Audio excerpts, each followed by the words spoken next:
Discovering hidden places on our planet is extremely exciting. Today, I'm taking you on a trip that you aren't going to forget anytime soon.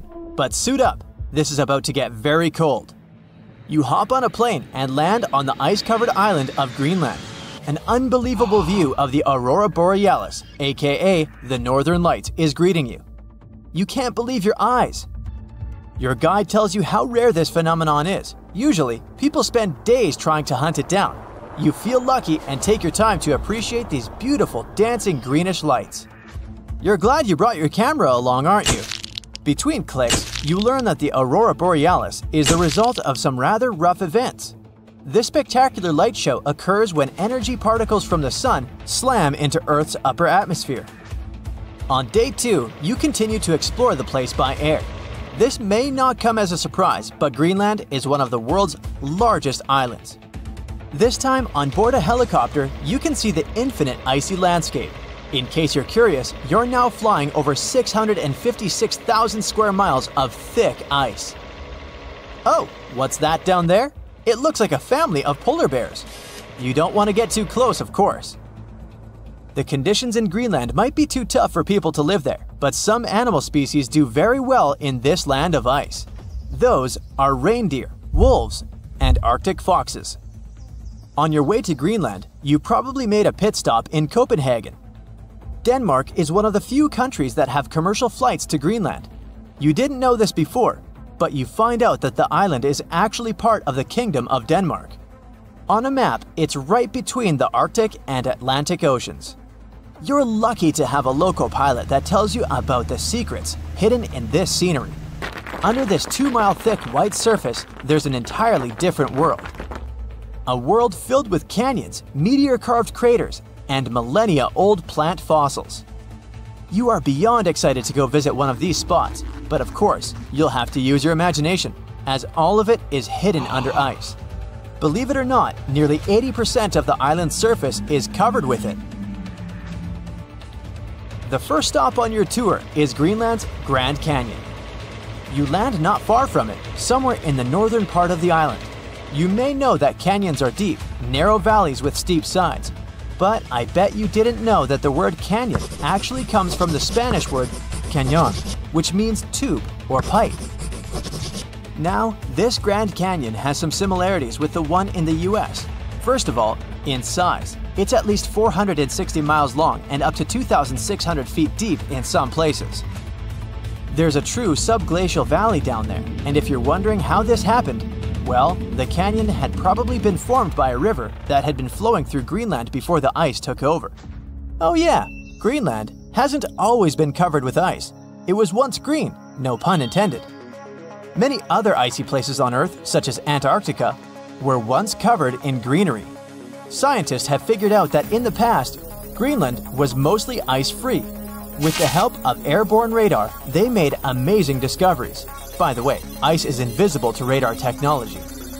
If you have trouble believing it, try putting an ice cube inside your microwave. It won't melt or heat up.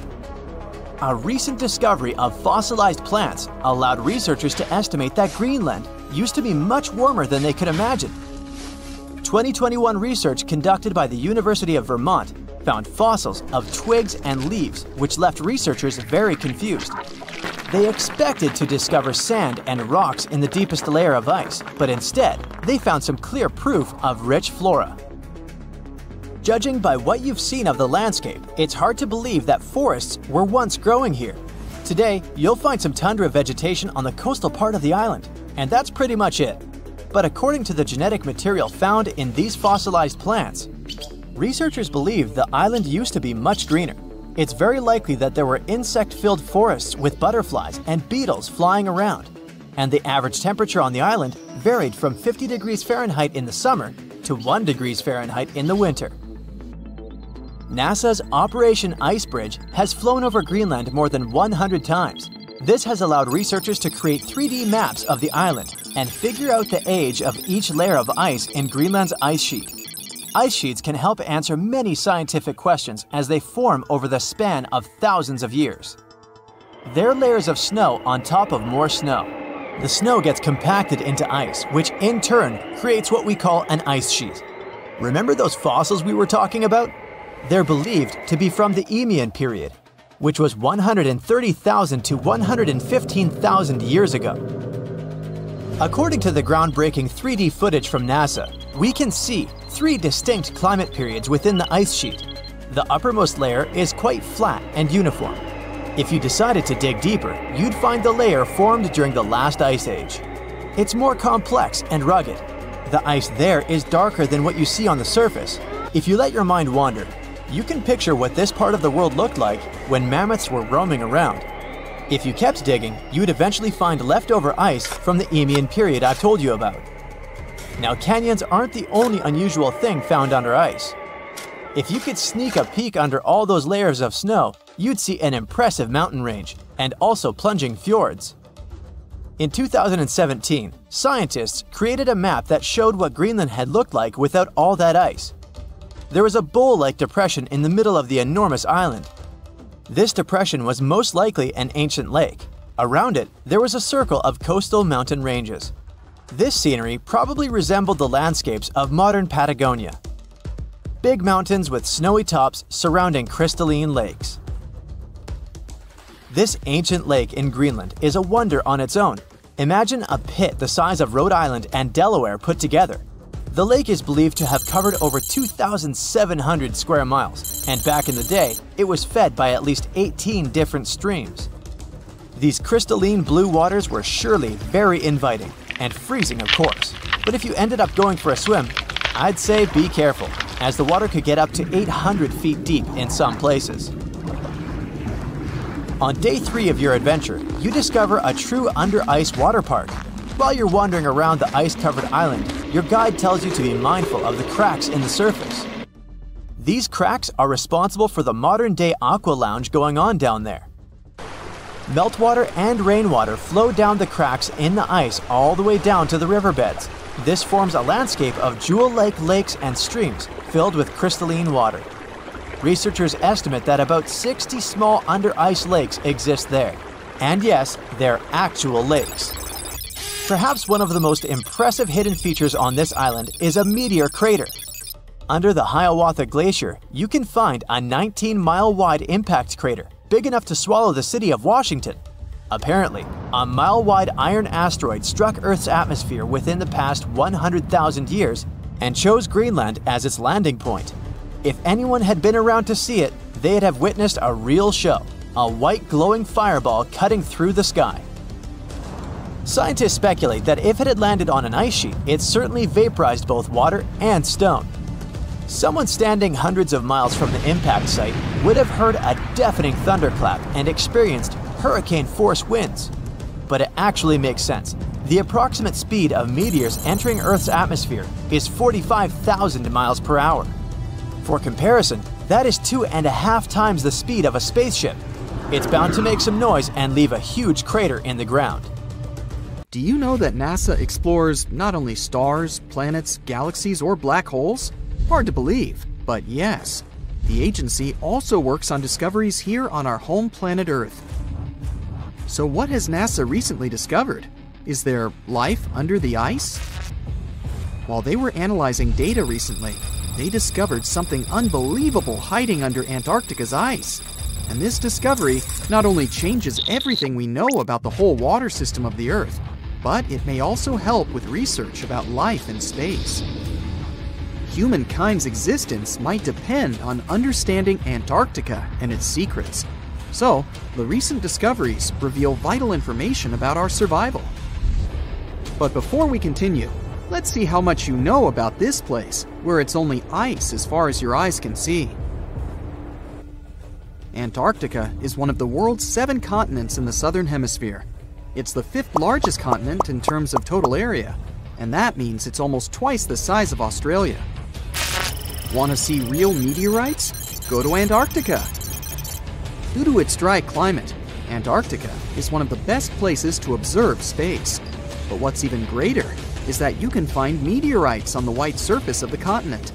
Scientists have already plucked about 45,000 meteorites from the ice, and they think they can see another 300,000. Since there aren't many terrestrial rocks there, it's easy for them to spot them, thanks to their dark color. Antarctica's dry desert environment also helps preserve them, even the ones that fell to Earth more than 1 million years ago. And can you imagine any volcanic activity in Antarctica? It's hard. But this place is where fire meets the ice. West Antarctica is where most volcanic activity occurs. Scientists recently found that 138 volcanoes exist in West Antarctica alone. Wow! You would think that Antarctica is always cold, but no. Its coastal regions can get as warm as 50 degrees Fahrenheit. But have you ever wondered what Antarctica would look like if there were no ice? It may seem unimaginable now, but it was not always covered by ice. That was 34 million years ago, though, so nobody could tell how the continent's surface would be without the ice. But NASA changed that. They generated computer simulations and created the most accurate map of it as of today. What they saw was incredible. The continent was not flat at all like it seemed. It's pretty bumpy with valleys, rolling plains, and high mountains. But this was nothing next to what they had discovered under Antarctica's ice. So, what is it? Drum roll, please. NASA found 2 new subglacial lakes. And what's even cooler about it is that they spotted these lakes from space. How is that? If your answer is high-tech satellites, then you're right. In 2003, NASA launched a satellite called IceSat. It measured ice sheet mass balance and cloud and aerosol heights. The satellite also helped create the ice-free map of Antarctica. In 2010, the European Space Agency launched the second satellite, CryoSat-2. It was for tracking the changes in the thickness of the ice. Then, in 2018, NASA launched the third one, IceSat-2, a follow-on to the IceSat spacecraft. It measured ice sheet elevation and sea ice thickness. It was NASA's most advanced Earth-observing laser instrument. It delivered the highest precision data. And when that was combined with the data from the other satellites, it was possible to spot these 2 new lakes near a pair of larger ones. But how is it possible that these lakes exist in the first place? The average thickness of most Antarctica ice is approximately 1.2 miles. However, it can get over 1.8 miles thick in some places, especially during the winter. So, you might think that there's nothing under there, but science says otherwise. It's not quite possible to see it with your bare eyes, but the continent's ice is slowly but constantly flowing in different directions under the force of its weight. But scientists could not figure out how water moved for many years. That started to change in 2007, when data gathered from the IceSat provided insight into what hides beneath the surface. They first discovered an entire network of meltwater lakes connected under Antarctica's fast-flowing ice streams, and there were hundreds of them. Scripps Institution of Oceanography glaciologist Helen Amanda Fricker figured that the elevation changes measured by IceSat happened because of the dynamics of these lakes. They did not hold meltwater statically. Instead, they were filling and draining continuously over time through a system of waterways. And as they did that, the ice above rose and fell. But where do they drain? The ocean, of course, and it drains a lot. A recent study, co-authored by Fricker, found that the drainage of one lake flushed as much as 198 billion gallons into the ocean in only 3 days. Countless mysteries about how nature works are still waiting to be solved.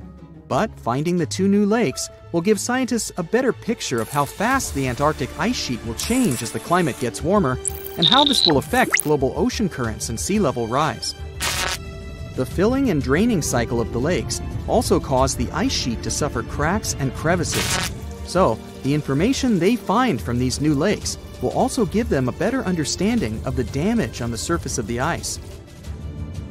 They will also be able to assess how this filling and draining system influences the speed at which ice slips into the oceans and seas. And and that means they can evaluate how the added freshwater may alter marine ecosystems.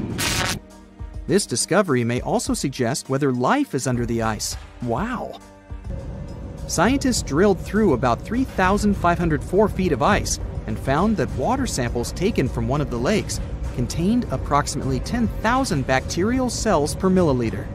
Such a high number of bacterial life is a good sign, because that means the icy waters might also support higher life forms, such as microanimals, and one of these new lakes might even be their home. But the most exciting thing is that the new lakes might help them understand whether life on other planets is possible. Scientists believe any life below the frozen surface of the planet Mars might follow the patterns seen in Antarctica's lakes. So, there is a possibility that they might find critical new information on the type of life that may have existed on the red planet. You wouldn't want to be there during the winter, though. The lowest temperature on Earth you can experience is negative 128 degrees Fahrenheit. In 2010, there was an even lower temperature of negative 135 degrees Fahrenheit, and you may feel this cold much worse due to the strong and dry winds. Did you know that the size of the ice surface on Antarctica also changes throughout the year? It's about 1.2 million square miles during the summer, but when it's winter, it grows to 7.3 million square miles. Yet, despite the change, it remains the largest piece of ice on Earth. Sorry, Arctic, you lose. Do you know these cute little penguins? Consider these animals the locals, because there is no native population in Antarctica. It's a no man's land, because no single country owns it. But do you know who really owns it? 5 different species of penguins, seals, and killer whales. Ha. Despite the continent's harsh conditions, you can visit it as a tourist for fishing and research purposes. Around 5,000 people reside on the continent during summer at research stations. But when winter comes, the number naturally drops down to 1,000. Antarctica's ice blanket makes up 70% of the world's freshwater reserves. Imagine what would happen if it melted. The global sea levels would be raised by almost 200 feet. We've all dreamed of visiting the Arctic and witnessing the natural wonders of polar bears frolicking on ice floes or the aurora borealis dancing across the sky. Well, sorry to break it to you, but you won't find any tourists flocking to Antarctica anytime soon. Why, you may ask? Let's dive into it. First off, where is Antarctica? It's located in the southern hemisphere, specifically at the South Pole. The Southern Ocean surrounds it, and most of the continent is covered by ice, making it one of the most remote and frigid places on Earth. Now, have you ever met someone who's visited Antarctica? Probably not. It's one of the least visited places on the planet, and only a handful of lucky explorers have seen its interior, which is mostly made up of glaciers and ice fields. But trust me when I say the wildlife and scenery are out of this world. Why shouldn't you travel to Antarctica? Well, for starters, the environment is incredibly fragile and can be easily damaged. Plus, there are no native human populations on the continent, so your travels would essentially be like visiting an uninhabited island. And let's not forget that it's also one of the most expensive destinations to travel to. Despite all that, Antarctica is not exactly guarded like a fortress, but there is an international agreement called the Antarctic Treaty. This treaty was negotiated to prevent any unwanted activity on the continent and bans some forms of testing done there by member states. But the primary reason we can't just waltz into Antarctica is that it has a delicate ecosystem that needs protection. The treaty states that Antarctica should be used for peaceful purposes only and should be free from any human activity that could harm the environment. Scientists are still learning about the continent's unique ecosystem, and our activity and machines could disrupt the delicate balance that exists there. If you're still itching to go to Antarctica, getting permission isn't exactly a walk in the park. U.S. citizens, for example, need to complete a special form and send it to the Office of Ocean and Polar Affairs. And once you're there, you'll need to follow some strict guidelines to protect the environment, like not disturbing any wildlife or taking souvenirs like rocks, plants, or animals. Now, technically, can you live in Antarctica? While there are no laws banning people from living there permanently, it's a very inhospitable environment and unsuitable for human habitation. Temperatures can reach -76 degrees Fahrenheit and below, making it nearly impossible for anyone to survive without the proper equipment and experience. Plus, the nearest piece of land is over 1,000 miles away, making any inhabitants completely cut off from the rest of the world. Who knows? Maybe one day we'll get the chance to visit this unique and fascinating continent. But until then, let's admire it from afar. Let's now talk a bit about the discovery of Antarctica. Unlike other places that were already inhabited, Antarctica never had a native human population. Ancient Greek philosophers had an idea about the continent and called it Antarctos, meaning opposite the bear. The bears it refers to are not the polar ones though, but rather the Great and Little Bear constellations, which are only observable in the northern hemisphere. As a result, the term signifies the opposite of the land of the bear. Whaling and sealing voyages in the late 1700s and early 1800s would venture further south when rounding Cape Horn at the tip of South America. It was known that going further south often meant stronger winds, but also the risk of hitting floating ice of all sizes and of winds and seas that could prove dangerous to the ship and crew. Captain James Cook was the first to cross the Antarctic Circle on January 17, 1773, in the Ross Sea region. He reached a point further north a year later, and though he didn't sight land, he came to within 50 miles and saw deposits of rock held in icebergs, indicating that a more southerly land existed. The first sighting of Antarctica is widely acknowledged to have taken place in January of 1820, during the voyage of two ships under the command of Captain Fabian Gottlieb von Bellingshausen, as part of a 2-year exploratory expedition around the world to discover new lands. The captain's ships were the first to have crossed the Antarctic Circle since Cook. The first undisputed landing on Antarctica didn't happen until much later, on January 24, 1895, at Cape Adare during the whaling voyage of the ship Antarctic, led by Henrik Bull. A small boat with 6 or possibly 7 men on board rowed ashore during calm conditions. You might not believe it, but Antarctica is actually a desert.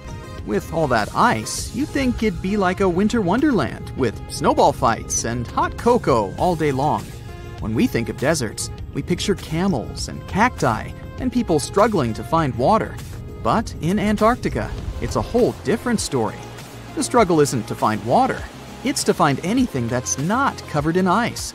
And the average rainfall has been just over 0.4 inches in the past 30 years. That's like a few drops of rain compared to what we're used to. So technically, it's not the dunes or sizzling heat that makes a desert, well, a desert. It's the lack of precipitation. But don't worry, if you ever find yourself lost in Antarctica, you won't have to worry about getting thirsty.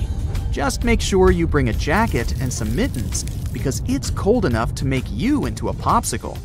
Not only is Antarctica one of the driest places on Earth, but it's also the coldest, the windiest, and the highest. Talk about overachieving. The penguins and scientists down in Antarctica have at times found themselves in a bit of a pickle when it comes to time. You see, unlike the rest of us on this big blue planet, there is no Antarctica time zone. All the lines of longitude meet at a single point at the South Pole, making it a bit of a head-scratcher when trying to figure out what time it is. Now, you might be thinking, but how do the scientists and researchers keep track of time down there? Good question. They typically stick to the time zone of the country they departed from. However, with stations from all over the world on the Antarctic Peninsula, things can get a little wacky. Imagine trying to coordinate with your neighboring countries without accidentally waking them up in the middle of the night. You might think that not much could survive in a place where the temperature is extremely cold, the sun barely shows up, and the wind could blow you away faster than a tumbleweed. Well, as in many places on Earth, life found a way in Antarctica too. Believe it or not, This frozen continent is buzzing with activity. It's home to billions of krill, which in turn attract lots of seals and more penguins than you can shake a fish at. But don't let their cute and cuddly appearance fool you. Penguins are the ultimate swimmers, with streamlined bodies that would make Olympic medal winners jealous. They come ashore to breed and chill, but their real talent is stealing pebbles from each other and forming mathematically precise huddles to stay warm. Antarctica is also home to the largest species of penguin on Earth. It's called the emperor penguin. Sure, these creatures are flightless birds, but that doesn't mean they can't jump. In fact, some of them can leap up to 120 inches. And let's not forget about the seals. With their furry bodies and special songs, these marine mammals are protected by the Antarctic Treaty, and they're thriving in the cool waters of the Southern Ocean too. But the real stars of the show are the whales. During the Antarctic summer, these huge creatures show up in droves to chow down on the abundant krill. It's indeed like a whale buffet down there.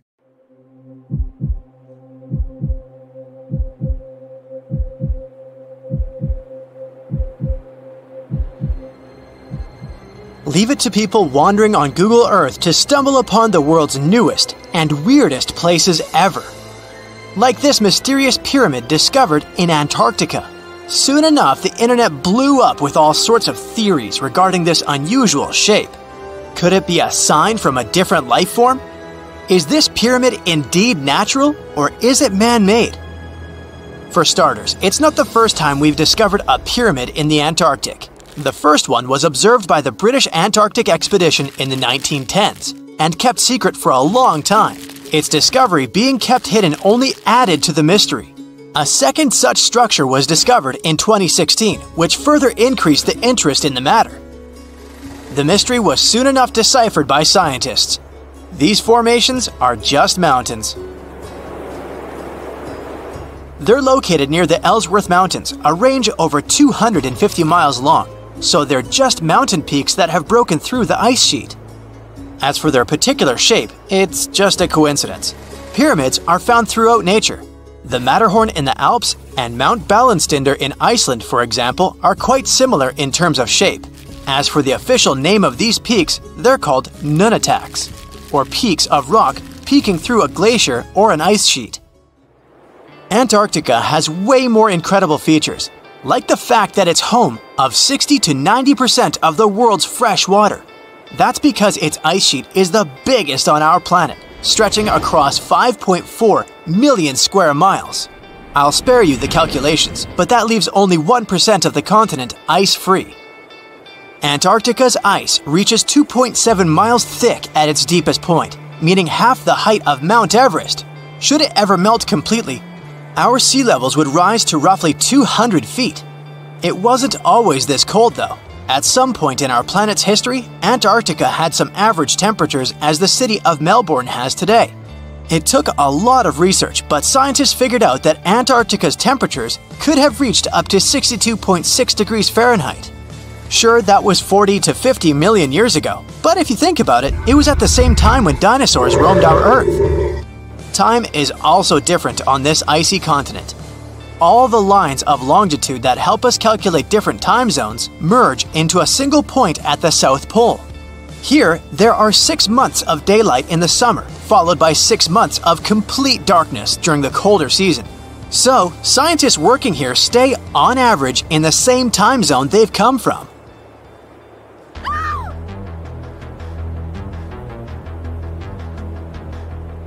The Blood Falls aren't a chapter of a thriller movie. They are merely a series of waterfalls located in one of the driest regions of Antarctica. They emerge from an underground lake filled with a special type of bacteria. These little organisms use sulfates as fuel instead of sugars, which makes them very intriguing for scientists. The water contained in this lake is so full of iron that it basically just rusts when it meets air. So, the reddish color of the waterfall also gives it its trademark name. The megalodon was the largest predator ever known in our planet's history. In terms of its location, the megalodon lived practically in all waters on our globe, except near the poles. The reason why there were no megalodon teeth found in Antarctica is probably because the gigantic creature was adapted to only warm tropical and subtropical waters. If you plan to visit Antarctica by boat someday, just know you might not get there on a non-metallic boat. The hull of your transportation device must be made of either steel or aluminum to withstand the harsh weather conditions here. Antarctica isn't home to a lot of bugs. In fact, there is only one true species of insect that calls this place home. It's a wingless midge called Belgica antarctica. This fly is so tiny that it only reaches 0.08 to 0.23 inches long, but it's still the Antarctic's largest terrestrial animal. A lot of Antarctic fish also come with an antifreeze substance in their blood. They don't necessarily need it for protection against the cold temperature, but mostly against touching ice. These antifreezes are made up of large glycoprotein molecules. They surround any small ice crystals that may form, making sure they don't spread through the animal's tissues, which could cause a lot of damage.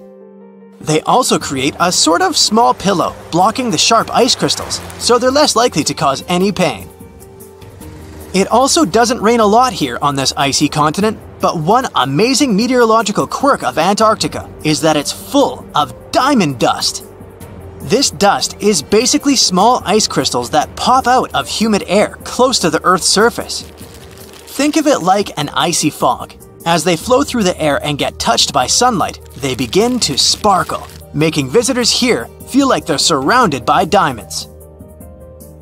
It's probably the last place you'd want to go into labor, but in 1978, the first person was born here ever.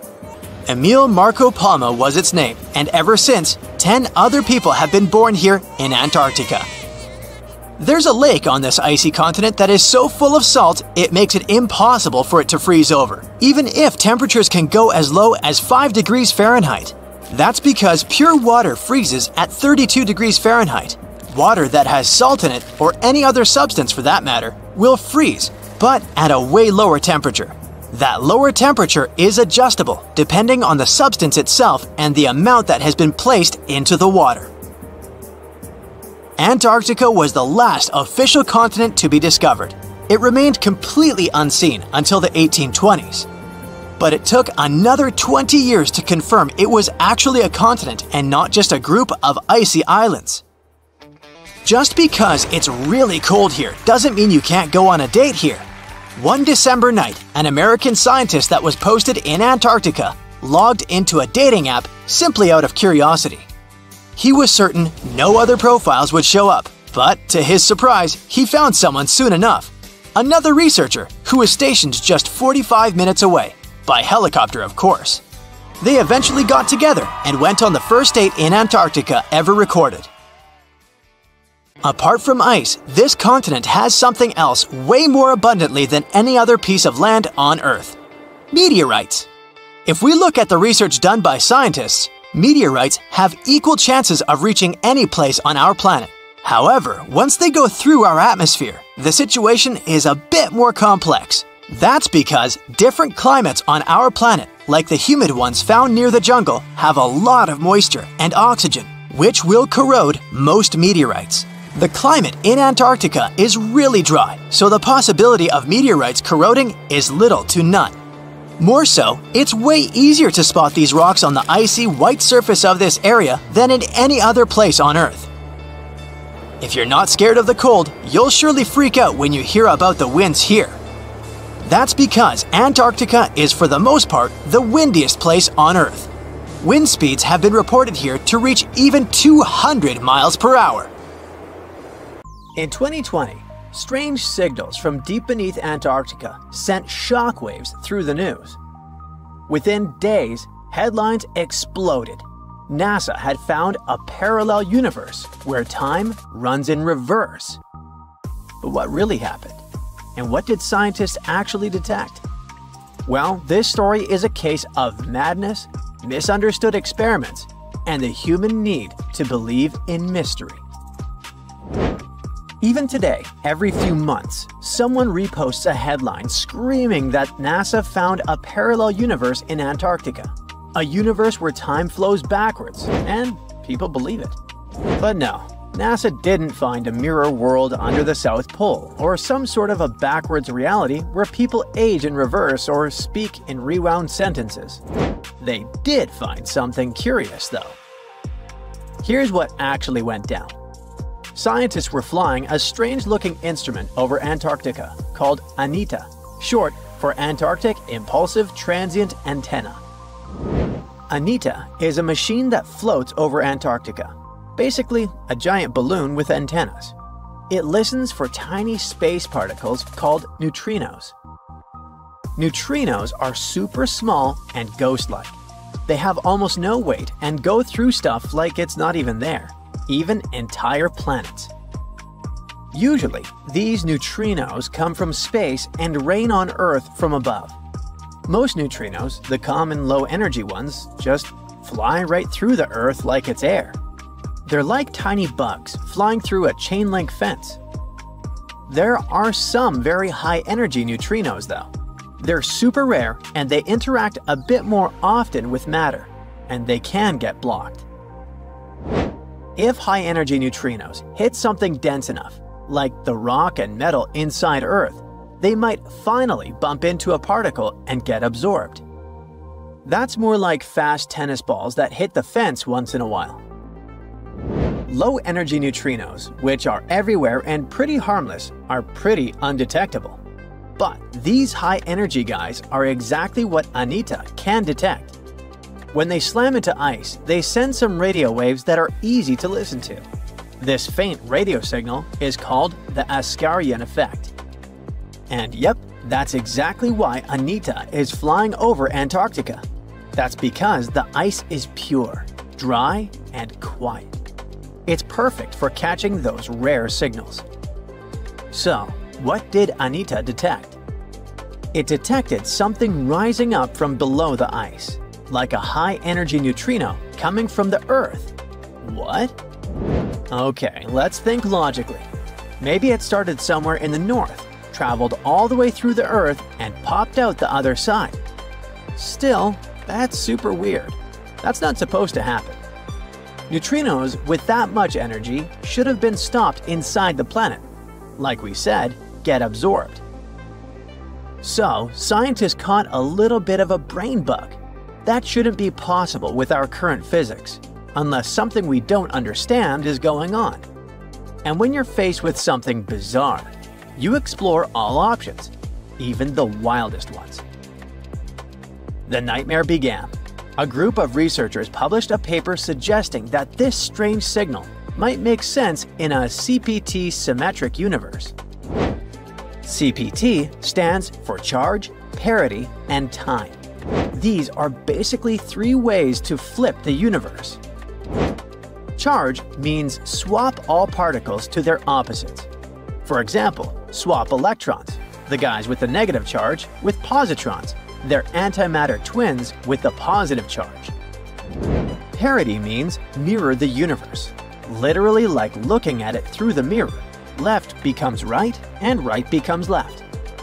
And time, of course, means run time backward, like rewinding a video. Now, there's a big rule in physics called CPT symmetry. It says that if you change all three of those things at once, the laws of physics should still work the same. This is kind of insane, but if you took the entire universe and swapped matter with antimatter, mirrored it, and reversed time, it would still follow the same physics. Why is that? Well, in our universe, an electron bumps into a positron, and they annihilate into photons. Cool! Now take that, mirror everything, and what do you get? Well, photons spontaneously turn into a positron and an electron, but mirrored and reversed. It's still the same physics, even if it's backwards. The equations still check out, so nature thinks this is valid. So here came the crazy part. Some physicists thought, what if the Big Bang created two universes? One is ours, made of normal matter going forward in time. The other is a mirror twin, made of antimatter, going backward in time from our perspective. This doesn't mean that someone in the other universe feels time going backward. To them, time flows forward, just like it does for us. But from our point of view, they're moving from our future toward our past. And vice versa. To them, we're weirdos who move backwards. And if both universes are exact CPT mirror images of each other, that would mean same physics, same rules, just symmetrical. Same rules, just symmetrical. This isn't some crazy sci-fi theory, even if it sounds like it. It helps explain weird physics mysteries. For example, why there's so much matter in our universe but not much antimatter, even though they were supposed to be created in equal proportions. Or why the universe is so symmetrical and balanced in some strange ways. So, coming back to the neutrinos, some scientists suggested that maybe those upward flying particles could be coming from that CPT mirror universe, poking through into ours, like a crack between two symmetrical realities. And if you look at it like that, this is quite a wild take. It's speculative, it's not proven. It's more of a cool thought, but the media immediately blew up. They ran a piece with the headline that said we found proof of a parallel universe going backwards in time in Antarctica. And all the other big tabloids picked it up. They made it sound like NASA had actually found a parallel universe. Time travel is real. Multiverse is confirmed. Meanwhile, people who worked directly on Anita immediately caught brain damage. They tried to jump in to say that's not what happened at all. They explained that the signals were unusual, yes, but there were plenty of normal explanations that didn't require rewriting the laws of physics. It could even be just an experimental error. Maybe an unusual particle behavior or gaps in how we model neutrino interactions. Of course, no one listens to experts about what experts discovered. And once an idea like that hits social media, it becomes nearly impossible to put back in the box. But that also doesn't mean that the multiverse definitely isn't real. Far from it. Physicists are still exploring the concept and assume that some of those potential universes, if they exist, could have different laws of physics. One idea, called the many worlds theory, comes from quantum physics. It says that every time something can happen in more than one way, like a particle moving or a decision being made, all those possibilities actually happen, but in separate universes. So there could be endless versions of reality, each slightly different, branching off from every event. Maybe in one universe, dinosaurs never went extinct. Maybe in another, you never sent that embarrassing text. Another theory is called the bubble universe theory. After the Big Bang, the universe expanded incredibly fast in a process called inflation. Some scientists think that inflation never fully stopped and is still happening in some regions. That would mean new bubble universes are constantly forming, each with its own version of physics. Our universe would just be one bubble in a giant cosmic sea of others. The third idea is about shadow matter. Dark matter is invisible, but its gravity affects the universe. Some scientists think it could be made of particles similar to the ones that make up regular matter, but they're just hidden from us. This mirror, or shadow matter, could form entire invisible galaxies and even life, all existing right alongside us. Maybe we just can't detect it in any way, except through gravity, for now. But in physics, all of those are just theories, mathematical possibilities. We have no direct evidence that it's real. If we ever find one, though, let's now hope it won't be the boy who cried wolves scenario. The Loch Ness Monster is actually not from Scotland. Turns out, this real-life creature lived in the freezing waters of Antarctica about 70 million years ago. In 2019, researchers discovered fossils of a huge, prehistoric marine reptile that looked a lot like what people described as Nessie. This beast was terrifying, measuring up to 36 feet long with a massive giraffe-like neck. It also weighed around 15 tons. which is about the size of 3 elephants. Next up on our list of huge animals is a penguin. I know penguins aren't exactly what you'd call big, but scientists have just found what they think might be the biggest penguin ever, the Kumimamu fordyce. It's believed that these giant birds were hanging around New Zealand about 55 million years ago, and they were huge, weighing over 330 pounds. That's about 5 times the size of the emperor penguins, which are considered the largest penguins alive today. Now, let's move on from massive creatures to something much smaller. Meet B. Manfred Schmitti, a great ape that lived around 12 million years ago in what is now Germany. This creature is very special, as it's the tiniest great ape ever discovered. And when I say tiny, I really mean it. These ancient animals only weighed about 22 pounds. They were basically no bigger than a super chunky cat. If you think small creatures aren't scary, wait until you meet the electric blue tarantula. This newly discovered species from Thailand's mangroves has an almost otherworldly electric blue color. Its vibrant hue doesn't come from pigment, it is actually caused by the unique structure of its hair, which reflects blue light, making it look like an extraterrestrial being. We're going even further now, diving into the freezing pitch-black depths. At around 2,000 feet deep in the Andaman Sea, scientists found a new species of ghost shark, which they named Chimera supape. Their appearance is straight out of a horror movie. They have sleek, pale bodies, frills that look like feathers, and large, creepy eyes. These ghost sharks aren't actually sharks, but they are related, having diverged from their cousins about 400 million years ago. The good news is they're not too scary since they're only a bit bigger than a shoebox. Just when you think we can't find stranger creatures, we come across this ancient amphibian from Brazil. Scientifically known as K. rosei. This newly discovered giant crocodile-like creature lived during the Triassic period, over 240 million years ago. At nearly 10 feet long, it had a powerful jaw, resembling the modern-day alligator. This beast was definitely a survivor since it adapted to the most severe conditions ever seen on the planet. Last year, scientists were tracking the dense Amazon rainforest at night when they found some quirky orange spiders that looked like they were wearing black boots. The team soon discovered it was a new type of giant crab spider. And no, they don't look like crabs at all. They only got their name because, while perched on plants, these spiders spread their legs out to the sides, just like crabs. Do you know that some new species are named after celebrities? Hollywood icon Harrison Ford now has his very own snake, for example.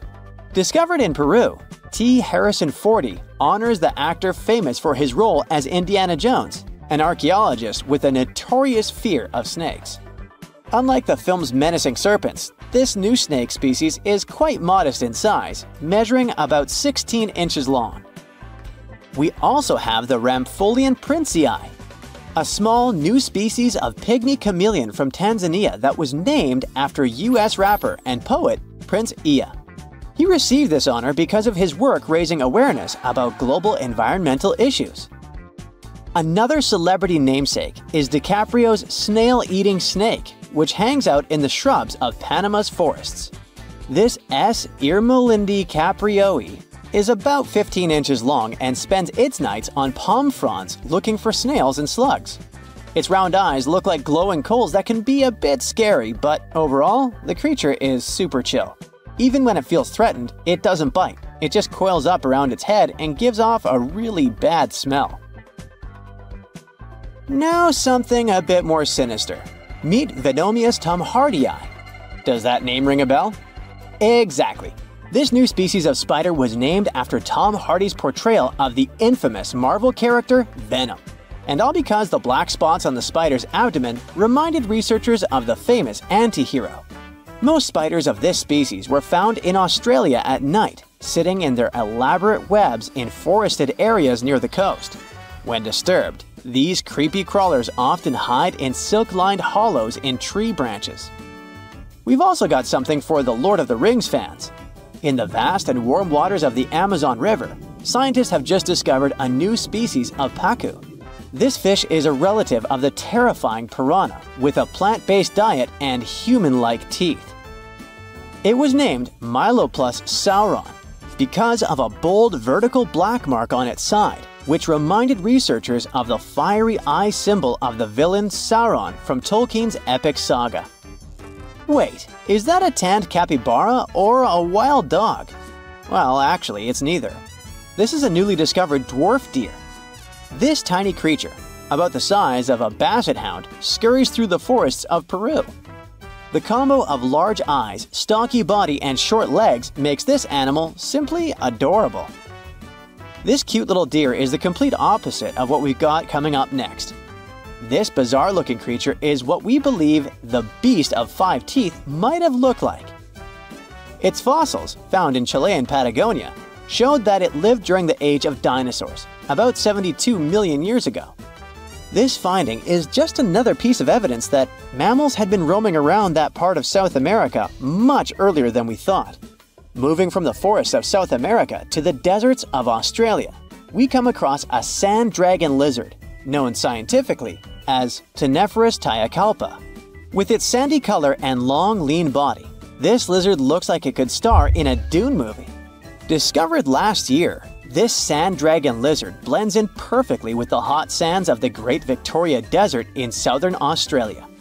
For over 10 years, a large-eyed creature managed to hide from scientists who ventured into the mountains of southwestern China. But not this time. In 2023, the group finally managed to take photos of 7 frogs that didn't match any known species. They're now known as Leishan odorous frogs, a species that grows to be about 2 inches long and has small bumps all over their grass-green bodies. Off the coast of Chile, we have recently found a seamount nearly 4 times as high as the Burj Khalifa. Underwater mountains are usually home to beautiful life forms, like sponge gardens and ancient corals. But this Chilean seamount also hid a creature known as the flying spaghetti monster. It's a rare type of squid with long, noodle-like tentacles that make it look like an underwater pasta dish. Including its tentacles, this strange creature can be over 130 feet long. Recently, scientists were diving into the cold waters of the Antarctic Peninsula when they thought they had found an ordinary dragonfish swimming by. But there was something unusual about this one. It turned out that this fish had 2 darker vertical stripes along its slender body. That's when they realized they were looking at a new species, the banded dragonfish. From bizarre sea creatures to a cute one. In 2017, locals were diving near Kume Island in Japan when they found the skeleton panda sea squirt. This deep-sea oddity quickly won people over with its look because its black spots actually resemble a panda bear's eyes and ears. At least if you have a good imagination. This unusual creature filters water to catch its food, and is yet another reminder of the ocean's hidden wonders. In 1952, an Air Force plane called C-124 Globemaster II crashed into a big mountain while flying from Washington to Alaska. Sadly, everyone on board, 52 people in total, didn't make it. The bad weather at the time made it hard to find the crash site, and even later, any attempts to locate it failed. But in 2012, a helicopter crew doing a training mission spotted the pieces of the crashed plane on a glacier called Colony Glacier in Alaska. They started looking for more pieces and confirmed it was indeed the missing plane. Since then, every summer for about a decade, different military groups have been helping in an operation called Colony Glacier. They've managed to identify 40 out of the 52 people whose lives were lost in the crash. The soldiers taking part in this mission take their promise seriously to never leave a fallen comrade behind. They believe it's their duty to bring back those who didn't make it. Another discovery comes from the Alps. In 1991, some hikers exploring the picturesque Alps stumbled upon a human body. It was half frozen in ice at the top of a mountain pass between Italy and Austria. At first, the local police thought it might be a mountaineering accident, but in a few weeks, archaeologists started claiming that this guy might have lived more than 5,000 years ago. They eventually gave the frozen fellow the nickname Ötzi. He was named after the nearby Ötztal Valley. he's become quite famous as the oldest ice mummy on record. Ötzi's frozen state might not be as unique as we thought, and that's where things get really cool. Archaeologists have another theory. See, at first, everyone was convinced that Ötzi marked the start of a cooler period because he had been frozen in the ice without any interruptions since he had lost his life. Yet, over the past few decades, glaciers and ice patches worldwide have been melting away like ice cream on a hot summer day. Not just Ötzi, but other ancient relics like bodies, hunting gear, horse droppings, and even ancient skis started to appear. So, archaeologists say there are similar sites. They found quite a few, and they all fit perfectly into this growing field of glacial archaeology. It seems like as the world warms up, it will show even more ancient secrets from the deep freeze. Moving on to another amazing discovery. In 2018, William Taylor and Nick Jarman were exploring the snowy slopes of Mongolia's Altai Mountains. They found an ancient treasure trove hidden in the ice. Inside the trove, they found a well-preserved 3,000-year-old arrow shaft adorned with ochre markings. It was in pristine condition, a rarity for organic items that old. They found other items too, like a bronze arrowhead with bits of animal sinew still attached. All of these relics had been untouched for hundreds of years, since they had been locked in the ice. In Mongolia, rising temperatures have melted ice patches that remained frozen for centuries. Similar discoveries have been made in the Yukon, US, Italy, Siberia, and Norway. Thousands of sites have been identified. Yet, scientists are racing against time to document and preserve these artifacts before they're lost forever. The study of these artifacts challenges the definition of these environments as wildernesses and shows how indigenous people coexisted with nature there. Sometimes people find simple items too, as simple as a sandal. This one, discovered on one of central Norway's mountain passes, indicates that people used this route roughly 1,700 years ago. This suggests that there was less snow and ice in that area back then. The sandal, dating back to around 300 BCE, resembles Roman sandals of that era. Again, in Norway, hunters found an iron sword high up on a mountain, more than 5,250 feet above sea level. There's no nearby burial site, and it's puzzling why someone would have a sword in such a remote location. Archaeologists speculate that the owner might have become lost. Then, in 2011, unusual objects resembling giant slingshots began to emerge as the ice melted. Radiocarbon dating suggests that this particular object was crafted around 400 BCE. It measures over 3 feet long and has knife cuts.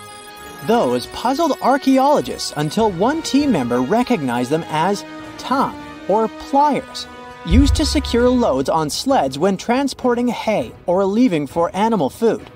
People in the area used hay sleds with pliers until the 1950s, when tractors became more common. Now, let's get back in time to thousands of years ago. We can easily do that by looking at this woolly mammoth. This creature looks a bit like a cherished but slightly worn-out toy. This ancient giant, whose heyday was 39,000 years ago, is the best preserved mammoth ever found. Even its signature shaggy hair is surprisingly well preserved, having been trapped in glacial ice until its recent discovery in Siberia. This remarkable animal is stepping into the limelight in Yokohama, Japan. Scientists are running tests that might bring this extinct species back to life. When they stumbled upon this female mammoth, they uncovered a hidden treasure, a sample of her blood preserved beneath the ice. So they believe this ancient blood could hold the key to resurrecting the mammoth. They also found well-preserved muscle tissue. She was between 50 and 60 years old when she met her icy fate. The discovery of mammoth blood has reignited debates about the ethics of bringing back extinct creatures, like in Jurassic Park. Their ambitious plan is to implant an egg into a living elephant for a 22-month pregnancy, hoping that at least one living mammoth cell might survive. Hop on, we're going to the French Alps. We are at a spot not far from where an Air India plane tragically crashed 46 years ago. We're accompanied by a diligent mountain rescuer and his neighbor. They went to this area after a bunch of tourists had noticed a strange-looking thingy on a glacier. It was a bag. The Indian embassy in Paris got wind of it, and it was all set on getting that bag. What makes it kinda cool is that it had diplomatic mail and Ministry of External Affairs written on it. The Air India flight was on its way from Mumbai to New York when it took a nosedive in January 1966. It took 117 people on board down with it. Guess what else was inside the bag besides the soaked diplomatic mail? It had a stack of old Indian newspapers. So, alongside those, they also found bits of the plane's cabin, a lone shoe, and a bunch of cables. Totally unexpected treasures on that mountain. During the summer of 2013, scientists stumbled upon a message left behind by a geologist named Walker, who had placed it there 44 years before. That message sort of served as the man's last testament. He passed away just a month after hiding the bottle in the rocks on the island. The content of the message was quite astounding. In 1959, Walker had measured the distance from those very stones to the glacier's edge, and it clocked in at a mere 167 feet. By 2013, that distance had ballooned to 400 feet. Researchers are convinced that this stark contrast between the two measurements underscores the consequences of ongoing global warming. Imagine the melting ice in Norway's mountains as a time machine revealing a treasure trove. Nearly 800 Viking artifacts tucked away for over 1,000 years have been unearthed. They give us a peek into the bustling trade networks of the Viking era and the critical role of the mountain passes in this ancient commerce.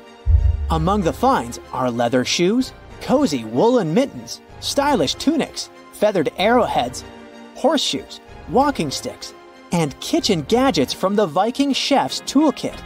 There are even Viking pack horse souvenirs. These artifacts provide us with insights into ancient travel habits and the peak times when those paths were bustling with activity, and give us a glimpse into the lives of adventurers. Ooh, you're diving into the dark and icy waters of Antarctica. The airy blue darkness is enveloping you, reminiscent of the vast expanse of open space. In these depths, where you least expect to encounter any living creature, you suddenly hear a loud, strange sound. A quacking noise, as if a giant duck was hidden in the deep. In 1960, researchers first recorded this sound and named it bioduck. Clever. For decades, they tried to unravel the mystery of its source. Was it a giant kraken? An extraterrestrial spaceship that had crashed into the ocean? A mysterious sea monster? Or perhaps an enormous duck? There were many versions, one more bizarre than the other. Oceanographers detected similar sounds in other locations as well. Off the western coast of Australia and near New Zealand, they recorded similar but higher pitch signals, which they named bio-goose. It seems the creepy atmosphere of the story disappears with such names. Anyways, these sounds were not isolated incidents. They happened multiple times with consistent intervals. Many initially thought the source must be mechanical, given the regularity of the sounds. However, studying the oceans in the latter half of the 20th century was challenging because of limited technologies. Nevertheless, scientists persisted in collecting data on bioduck and biogoose, driven by their insatiable curiosity. As more data accumulated, so did the theories. But scientists eventually uncovered the mystery. Bioduck turned out to be a form of communication with a biological origin. When researchers analyzed the repeating sounds, they noticed that the signals never overlapped. One source would speak while the others remained silent. suggesting a form of communication. The question remained, which ocean creature possessed such an extraordinary method of communicating through varied frequency sounds? The answer, as many have guessed, is whales. Scientists compared the bioduck sound from Antarctica with the calls of minke whales and found striking similarities. The biogoose sounds from the waters off Australia and New Zealand likely belong to other species or very young minke whales. This discovery, however, only deepened the mystery. What purpose did these sounds serve? Were the whales discussing their dinner plans, laughing at the humans recording their voices, or perhaps sharing deep insights about the universe? The possibilities were endless, but the most astonishing revelation was that humans might one day learn to communicate with these magnificent creatures. Communicating with whales is no longer a far-fetched idea. Scientists from the University of California have already established contact with a humpback whale named Twain. In a groundbreaking experiment, researchers conducted a 20-minute conversation with the marine mammal. Here's how they did it. The specialists went on a marine expedition to the coast of Alaska, where they recorded the sounds of a group of humpback whales. Then they played these sounds through speakers, sending the signals back into the ocean. The recorded sounds resembled a greeting, like, "Hey, what's up?" but in the whale language. These greetings are used by whales to call each other or indicate their location. Now, soon after sending the signals, the researchers received a response. Twain approached the boat, circled it, and replied with a "hey" of its own. This marked the beginning of the first ever human-whale conversation. For 20 minutes, the scientists sent 36 signals to Twain, and each time the whale responded. Moreover, it waited for time intervals before answering. That is, the team received a response from the whale, waited 10 seconds, and turned on the sound again. Researchers then waited 10 seconds and answered. It seems that Twain was a very delicate interlocutor. Maybe it was a gentleman in the whale world, who knows? Or maybe it was simply intrigued by the unusual interaction. The signals used in this communication belonged to a group of whales that included Twain. It's likely that the researchers had recorded Twain's own sounds and used them to communicate with it. In a sense, Twain was conversing with itself. Now let's continue our journey and venture into the deepest oceanic trench on Earth, the Mariana Trench. A quick reminder, the Mariana Trench is a colossal chasm in the ocean floor, stretching over 1,500 miles south of Japan and reaching a depth of nearly 36,000 feet at its deepest point. To put that into perspective, the height of the Burj Khalifa, the world's tallest building, is like 1/10 of the Mariana Trench's depth. Now imagine this. In this deep, dark abyss, scientists recorded a strange sound.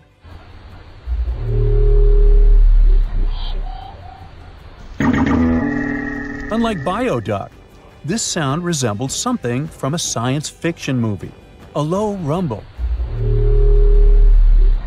followed by a metallic ping, reminiscent of the sounds made by spaceships in sci-fi movies. Researchers named this mysterious phenomenon biotwang noises. Scientists first detected this strange sound in 2014 during an acoustic survey of the Mariana Trench, and they quickly identified its source: whales, specifically Bride's whales. Using artificial intelligence, researchers analyzed around 200,000 hours of audio recordings from the ocean and found matches with a group of Bride's whales. Like other animals, these whales use sounds as a form of communication. Now, did you know what else was found at the bottom of the Mariana Trench?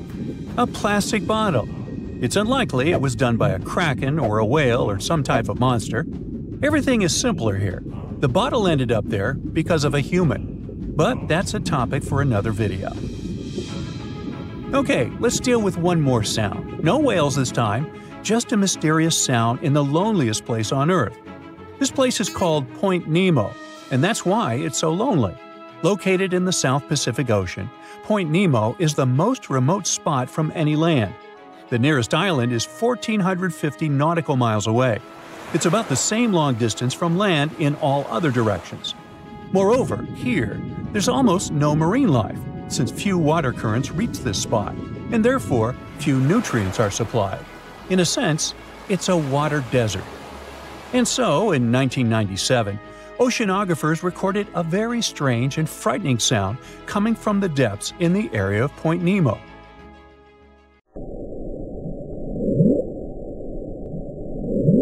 It was something gigantic and scary. People called it the bloop. As soon as journalists found out about this phenomenon, people around the world began to invent the most fantastic versions. The most popular of them was that the sound source was a giant sea monster, kraken, or some other creature. The hype around the bloop didn't last very long.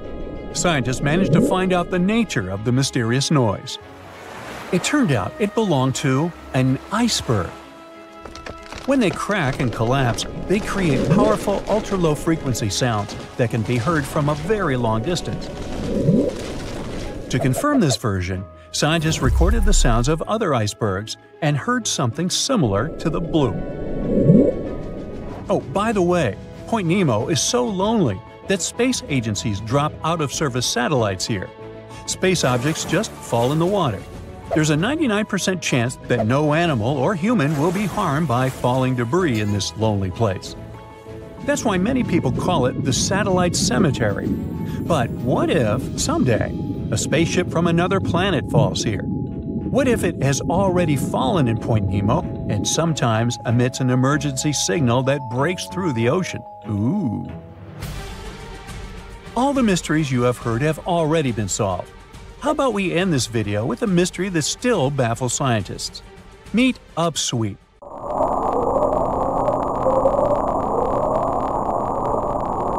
One of the most mysterious sounds ever recorded in the ocean.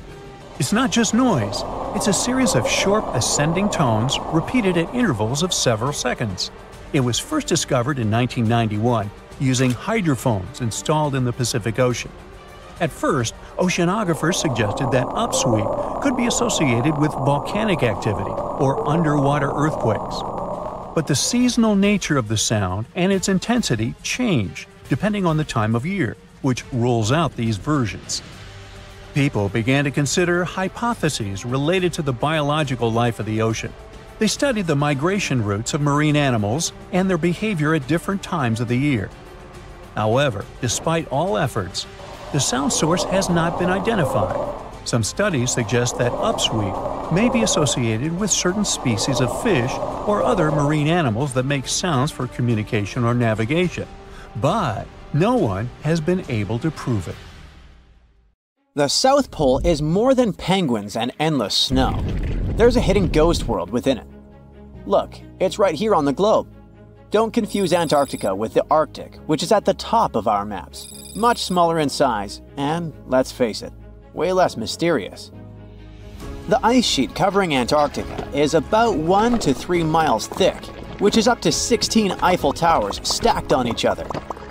This massive blanket hides the true features and contours of Antarctica's land.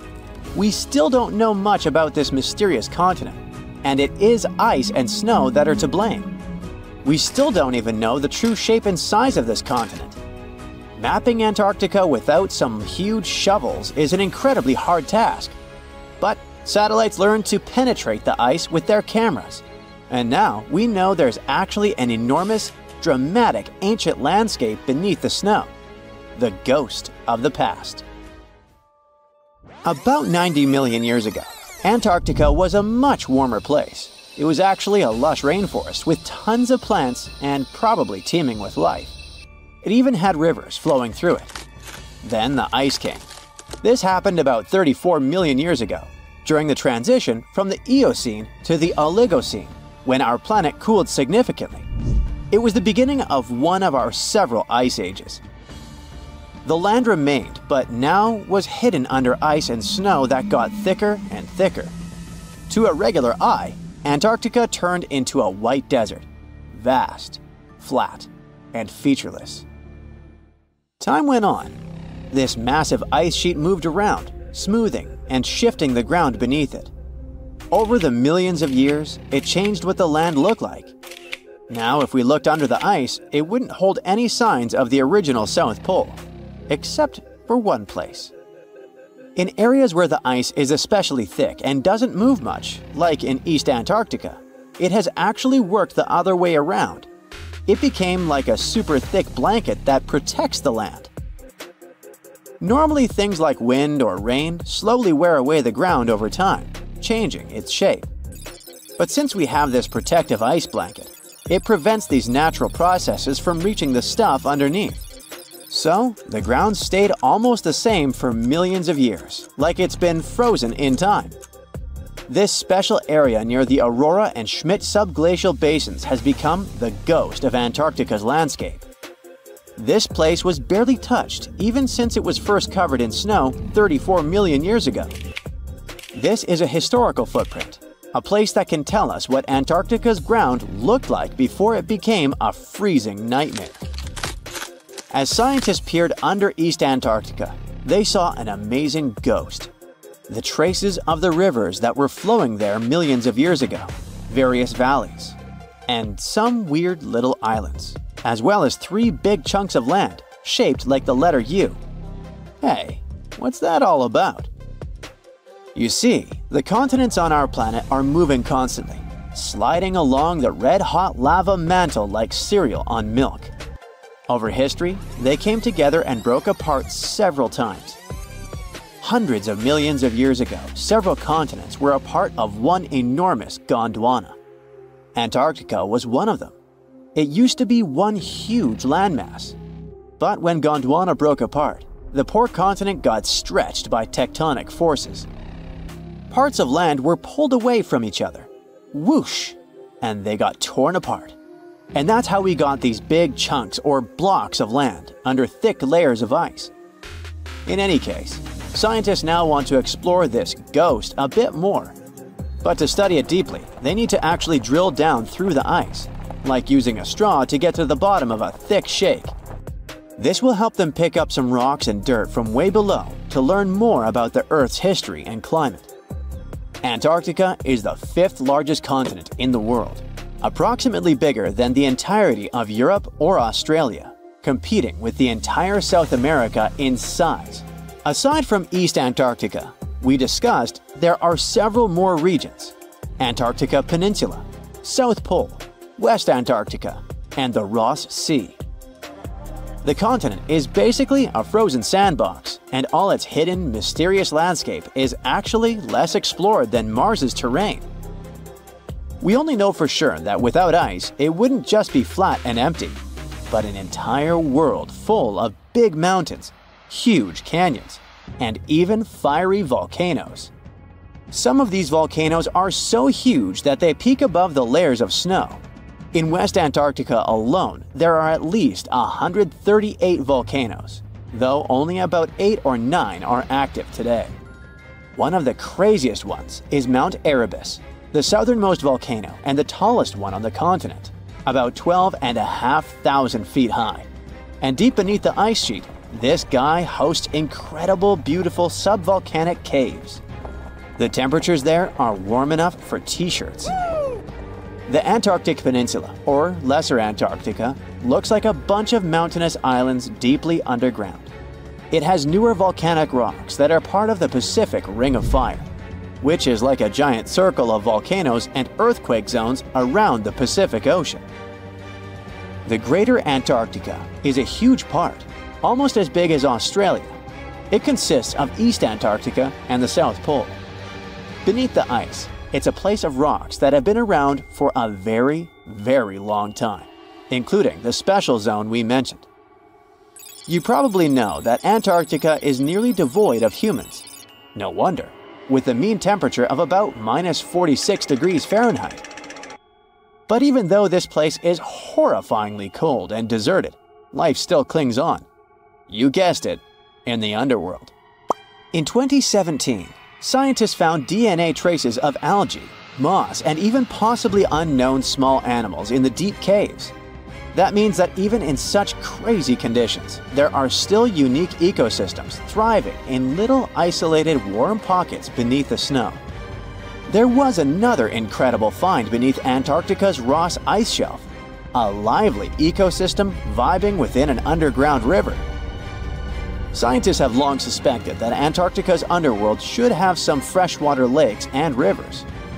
One day, a satellite spotted a groove there. They decided to explore it and used a hot water drill to melt their way through the ice. As they reached the underworld, they dropped a camera into one of those hidden fresh rivers. And at first, they thought they'd find just some rocks or something. But instead, they stumbled upon hundreds of amphipods, tiny shrimp-like creatures. Little ones instantly swarmed around the lens. Shrimps blocked the camera and scientists couldn't check out what they wanted to. Pretty funny, but at least that means that there really is an important ecosystem deep within Antarctica. Now, they're gonna explore it. And all this is just the beginning of the mysterious underworld. Antarctica's snow also hides the deepest canyon on Earth under the Denman Glacier. Well, Mariana Trench is still the deepest point on Earth, but it's a part of the oceanic crust, geologically speaking. Also, in 1958, explorers found a huge mountain range under the ice, as big and tall as the famous Alps Mountains. The range stretched for about 745 miles with peaks as high as 1.7 miles. And all this magnificence is buried under tons of ice. Who knows what else we might find there? Antarctica holds about 60% of our entire planet's freshwater, which means it would be pretty bad if it melted. For example, there's this Doomsday Glacier, officially known as Thwaites Glacier. It's a huge ice formation, about the size of Florida, and it's melting right now. Every year, the sea levels rise by 4% because of it. If this guy melts away completely, the sea levels all around the world will increase by 2 feet, which might not sound like a lot, but it would be catastrophic for coastal areas. Luckily, researchers have found that even if its ice shelf were to collapse in the next 50 years, the glacier itself wouldn't retreat as quickly as they feared. It's still losing ice rapidly, but it would be quite a slow process. Consider Lake Enigma. What a fitting name! It's already strange enough because it's not even supposed to exist. But now, we stumbled upon actual life deep beneath it. And this just might help NASA in their search for life in outer space. The lake lies deep in the icy heart of Antarctica, so it's not really a water pool like we're used to, more like a lake-like block of ice, or so we thought. Just recently, Italian scientists discovered a secret that had been buried for ages, an actual body of water, and in this water, life is thriving. Various microorganisms, and even some weird little hunters. Which is super weird, since Enigma sits in a remote and harsh corner of our planet, the northern Victoria Land in Antarctica. The entire South Pole is cold, but in this place, temperatures can plummet to a horrifying minus 41 degrees Fahrenheit, though on average it's around 7. Chilly. Like we said, this lake shouldn't even be there at all. Antarctica is technically the largest desert on Earth, even though it's covered in snow, because it's super dry. There are 0 rains, truly little snowfall, and the sun barely evaporates anything. And even if there is some water, the insane winds make sure to dry everything out super quickly. Putting on our thinking caps, this lake should lose an unimaginable 7 million cubic feet of water every year. Yet, the water remains. Why? No one knows. Scientists say there could be something deep underground that refills it constantly. They just have no idea what that might be. Maybe deep underground rivers, melting ice, or something else entirely. But hence the name, the Enigma Lake. The block of ice we mentioned is permanent and super thick, at least 36 feet of it, and that's higher than a 3-story building. So researchers decided to check out if there's anything beneath it. They used a so-called ground-penetrating radar, a super smart echo detector for the ground. This radar sends invisible radio waves into the Earth. When they hit something underground, like rocks, water, or anything else, they bounce back to the device. By measuring how long it takes for the signal to return and how strong they are, we can determine the distance and what exactly the radar hit. That's how animals like bats, whales, and dolphins can see underwater. And we humans stole this cool nature idea to research buried structures and hidden caves. Scientists used this device all over the Enigma surface. This way, they were able to create an entire map of this under-ice world beneath. The water itself wasn't surprising. It's the unique ecosystem in it that shocked them. Unfortunately, no secret monsters or extraterrestrial secrets this time. But there are microorganisms there that may not exist anywhere else on Earth. Somehow, these creatures have managed to survive in complete isolation and extreme cold. It's not that we don't know these microorganisms, we've met them before, just not exactly like this. There are a couple groups hanging out down there. The first one is Bacteroidota. They love breaking down complex molecules, especially in your stomach, and help digest tough plant fibers. They mostly hang out inside us, but in the outside world, we might occasionally find them in soils and oceans. Then Actinobacteriota, genius chemists among bacteria. They decompose organic materials and help the soil get healthier. They're also famous for producing antibiotics, so we owe a lot of our medicine to them. The third one is Pseudomonadota. These guys weren't a surprise. They're crazy adaptable. They can thrive pretty much anywhere, from soil to water to the human body. Some of them are good, helping plants grow and in nutrient cycles, but others can be opportunistic pathogens. Ooh, bad guys. But what is actually a surprise is that Lake Enigma has tons of Passibacteria. They're ultra-small even for microorganisms and can barely do anything themselves. So they prefer to live in symbiosis or be little parasites, relying on their hosts for nutrients and other necessities. All these little chompers might be ancient. They could be remnants of a time before the lake froze over completely, which is hundreds of thousands of years ago. It's simply weird to encounter these bacteria in the Enigma Lake, especially the little parasites. Passibacteria usually love low-oxygen environments, but this lake is very oxygen-rich, not even mentioning an almost 40 feet of ice above. So all this means that even though we know who these guys are, this specific species might be new to us. They could have evolved with some unique adaptations and abilities using the lake's unusual chemistry.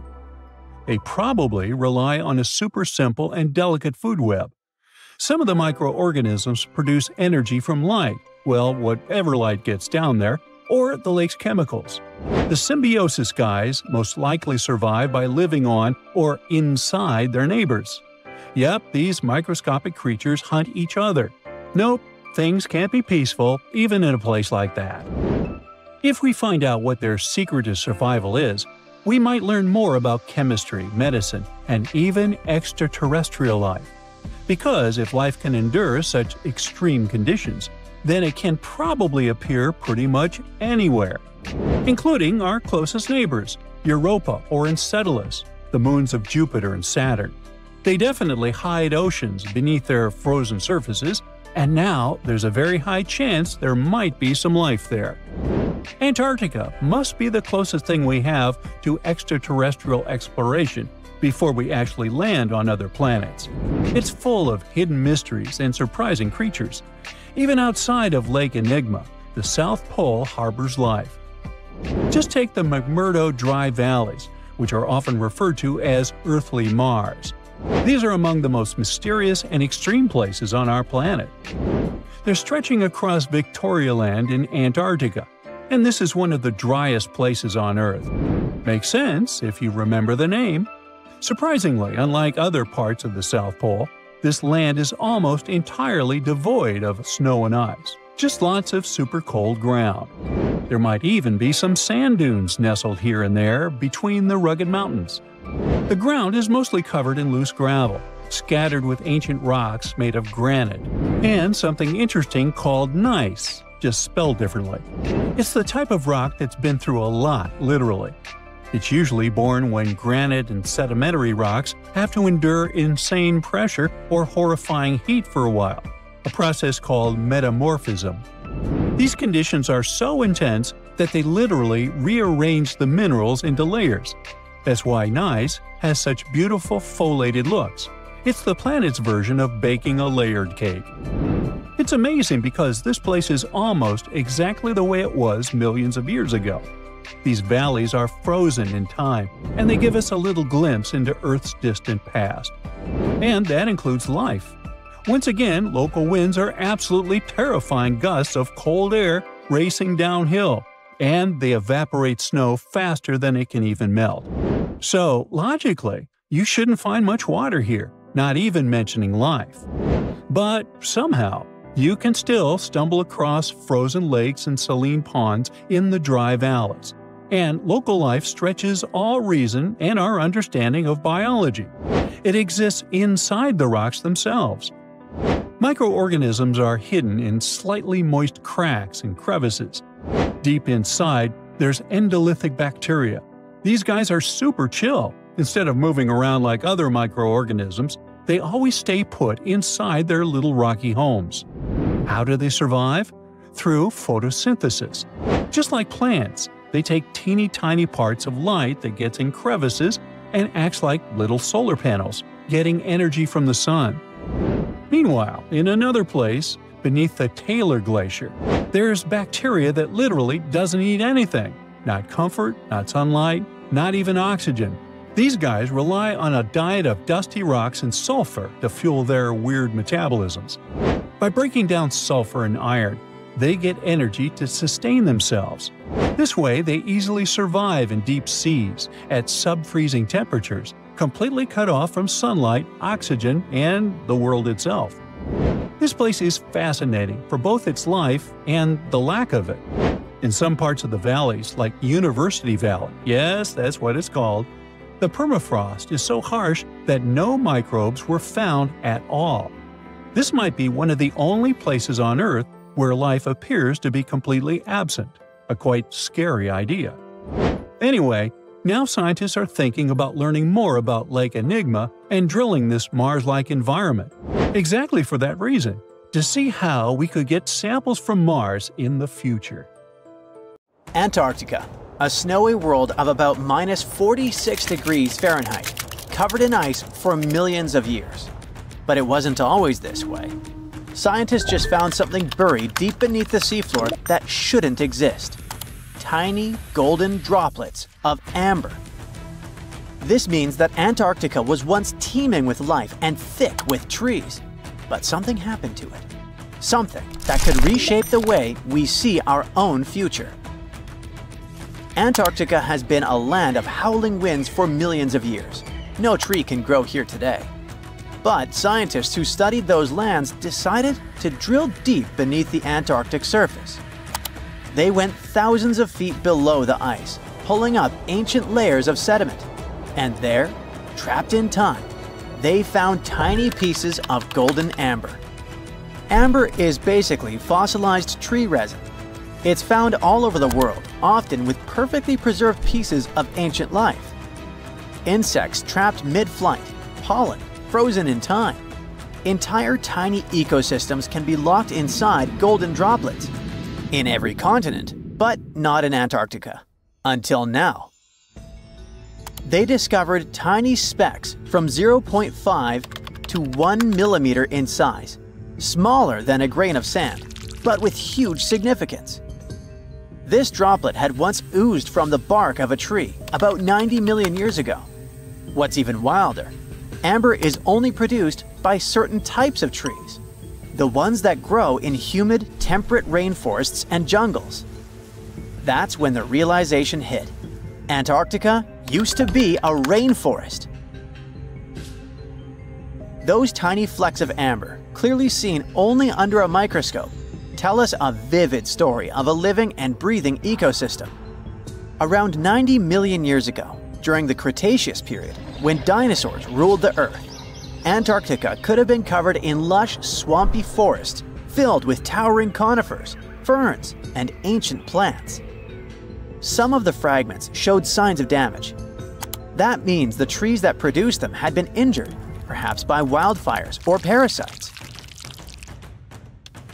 Though despite that, and despite the fact it spent millions of years on the seafloor, this amber was almost perfectly preserved. Solid, transparent, and free of cracks.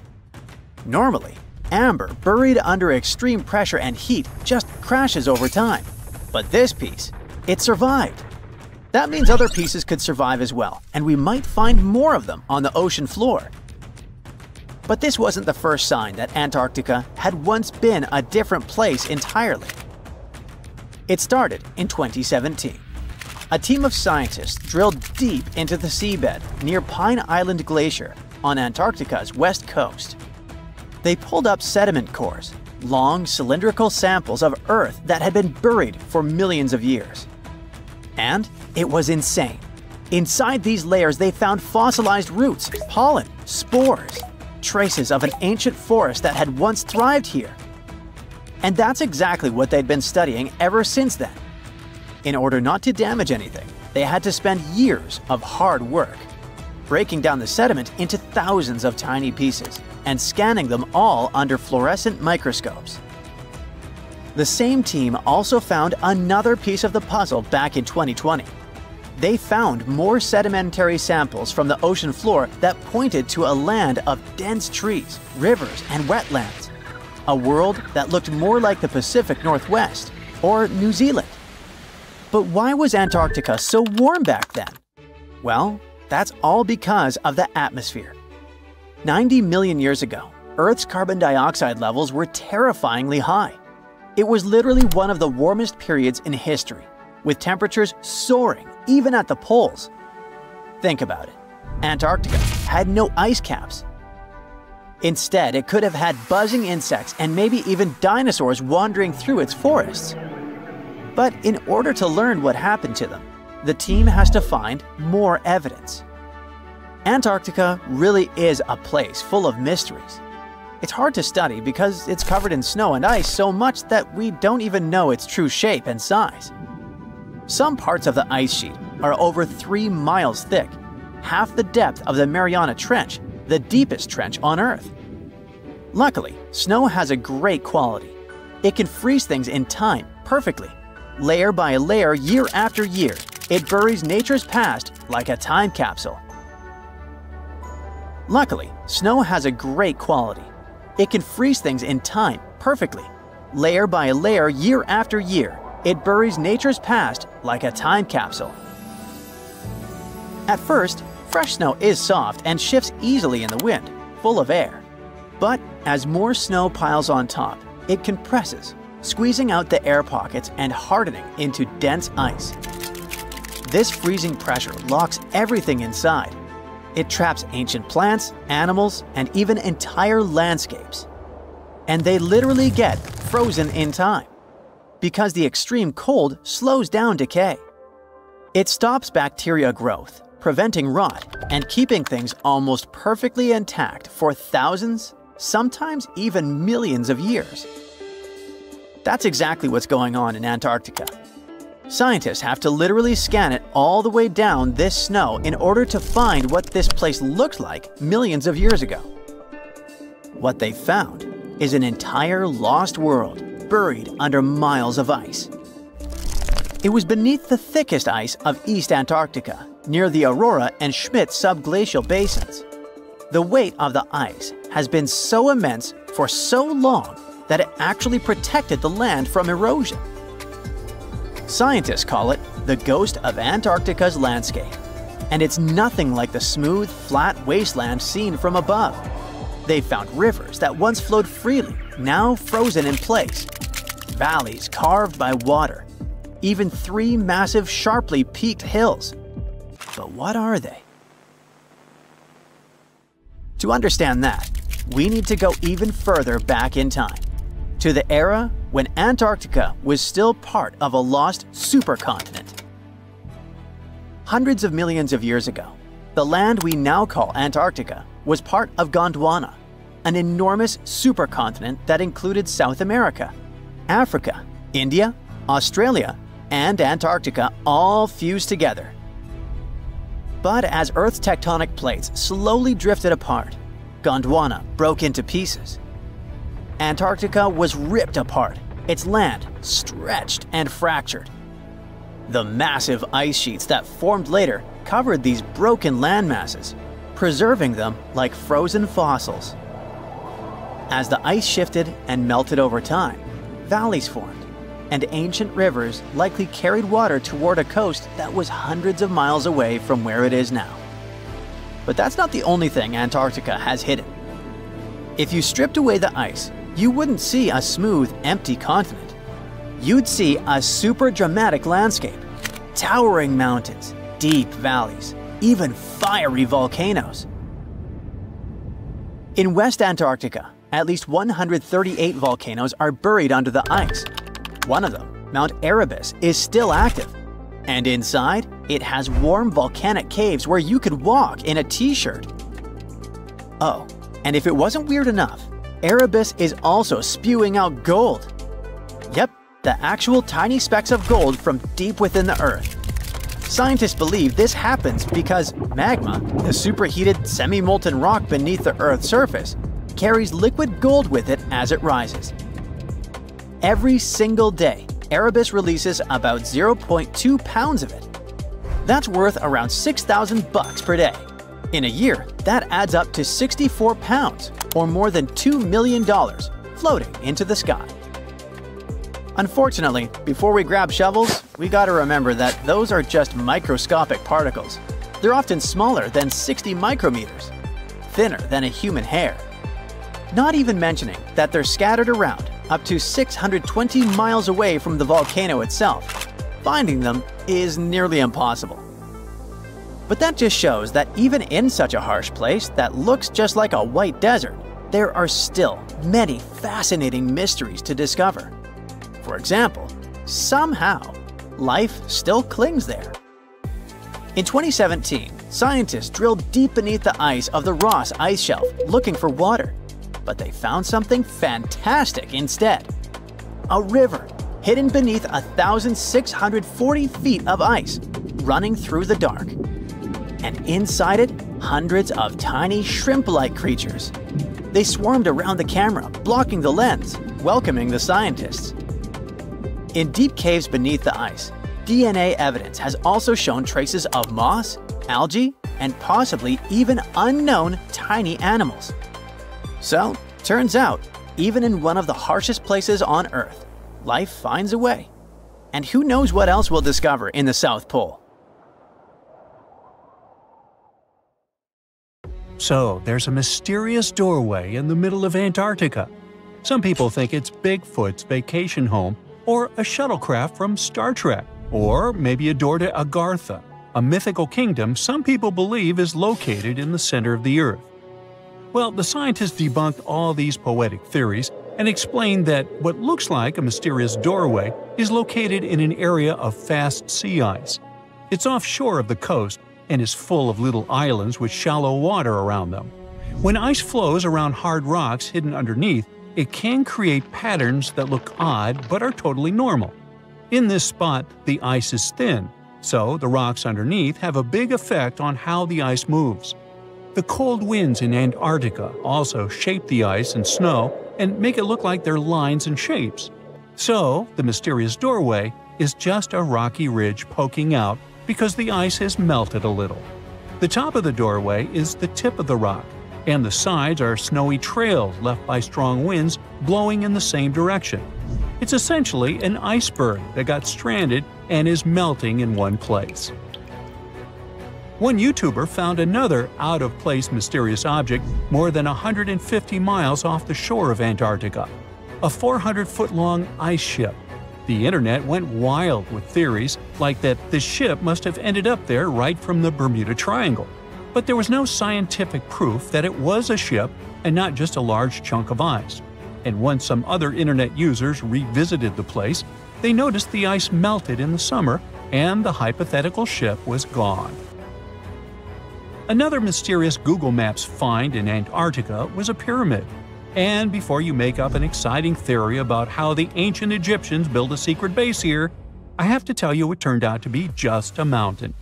It's part of the tallest mountain range in Antarctica that stretches for almost 250 miles.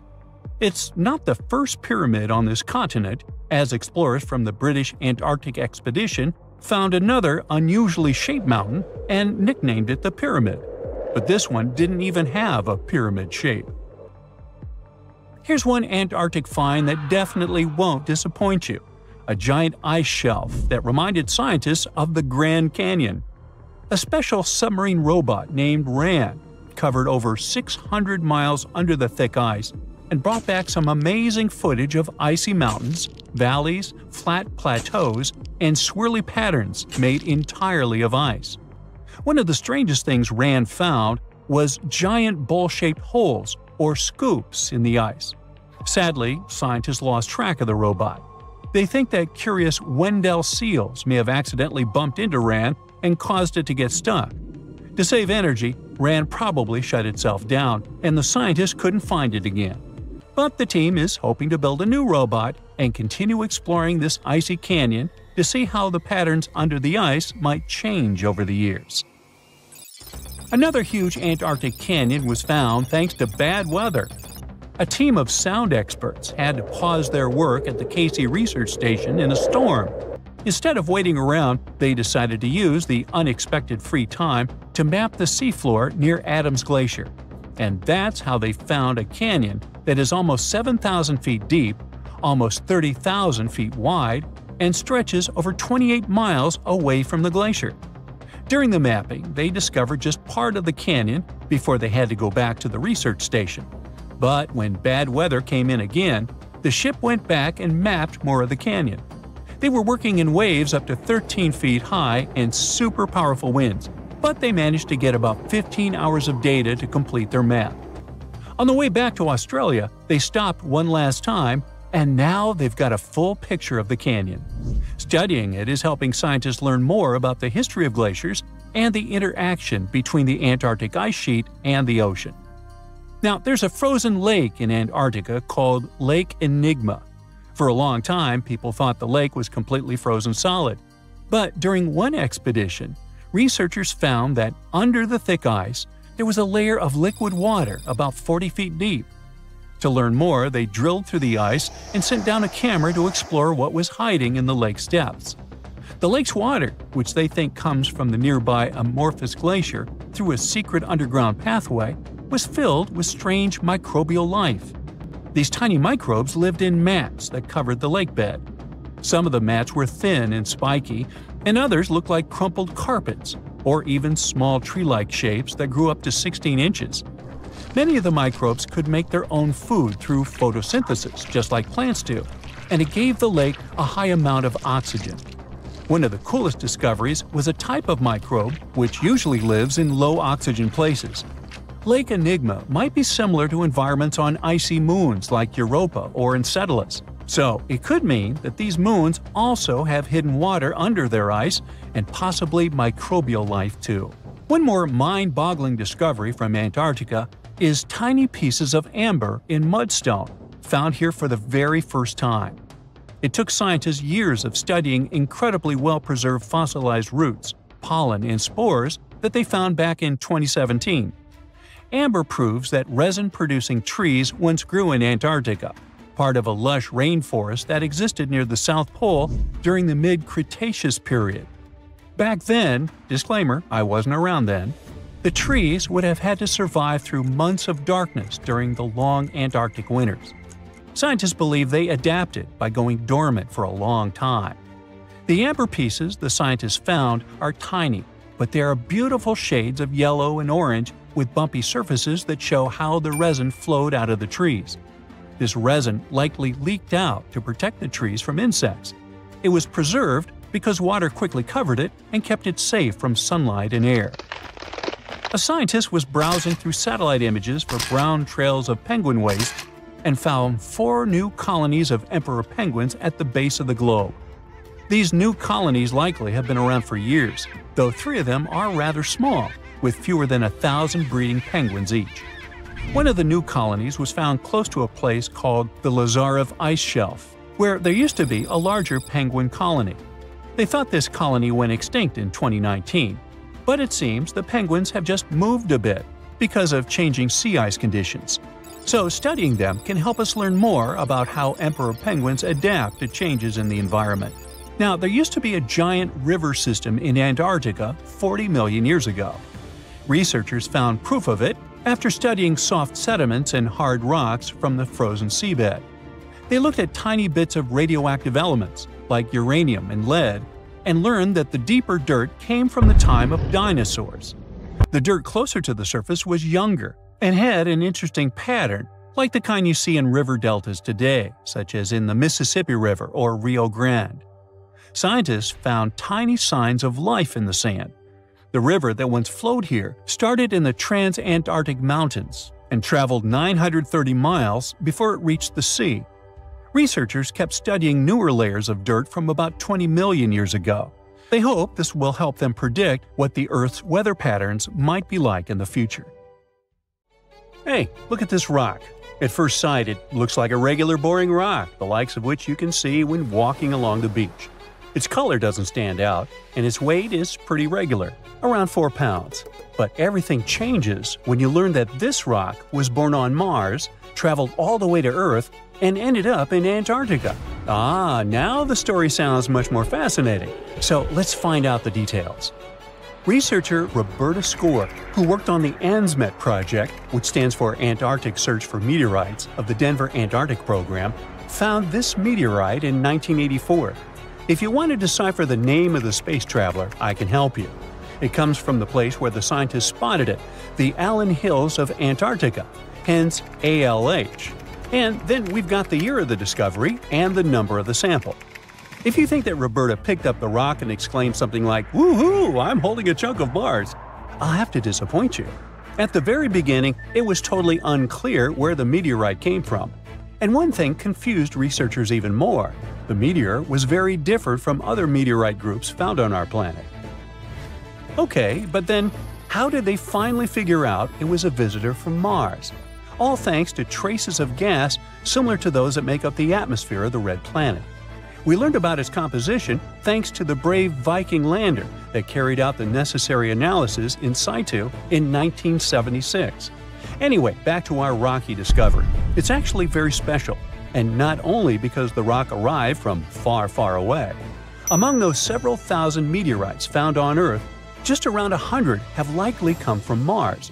And even so, our guy is different from them and seems to be part of a separate group. So let's go into the past and follow the life story of this cosmic traveler. It most likely formed around 4 billion years ago on its home red planet. One day, which wasn't very different from others, turned out to be life-changing for this peaceful rock.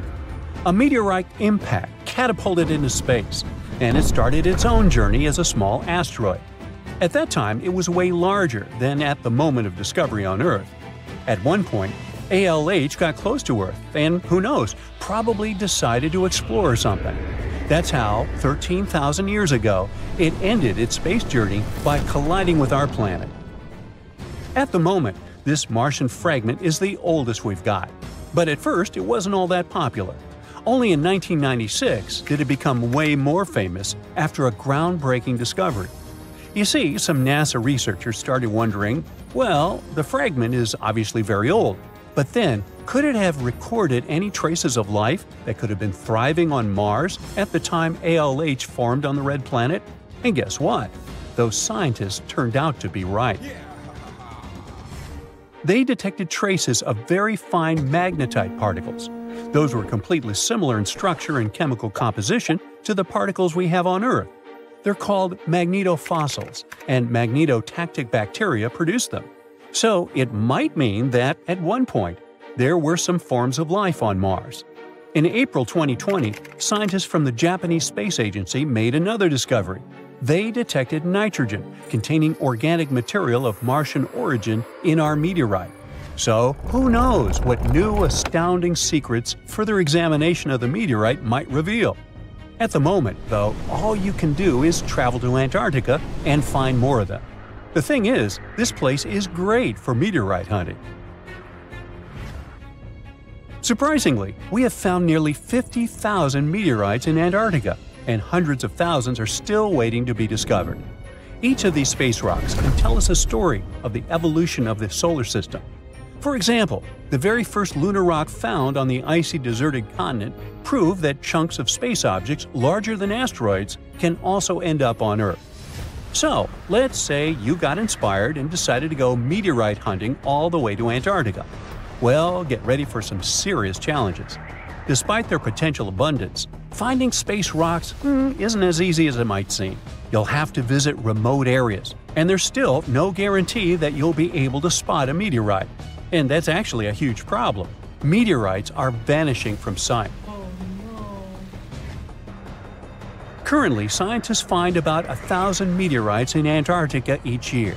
But according to a new study, about 5,000 more get hidden out of sight every year. The culprit is warming temperatures. Worried scientists created a model that could help them figure out where those meteorites might surface.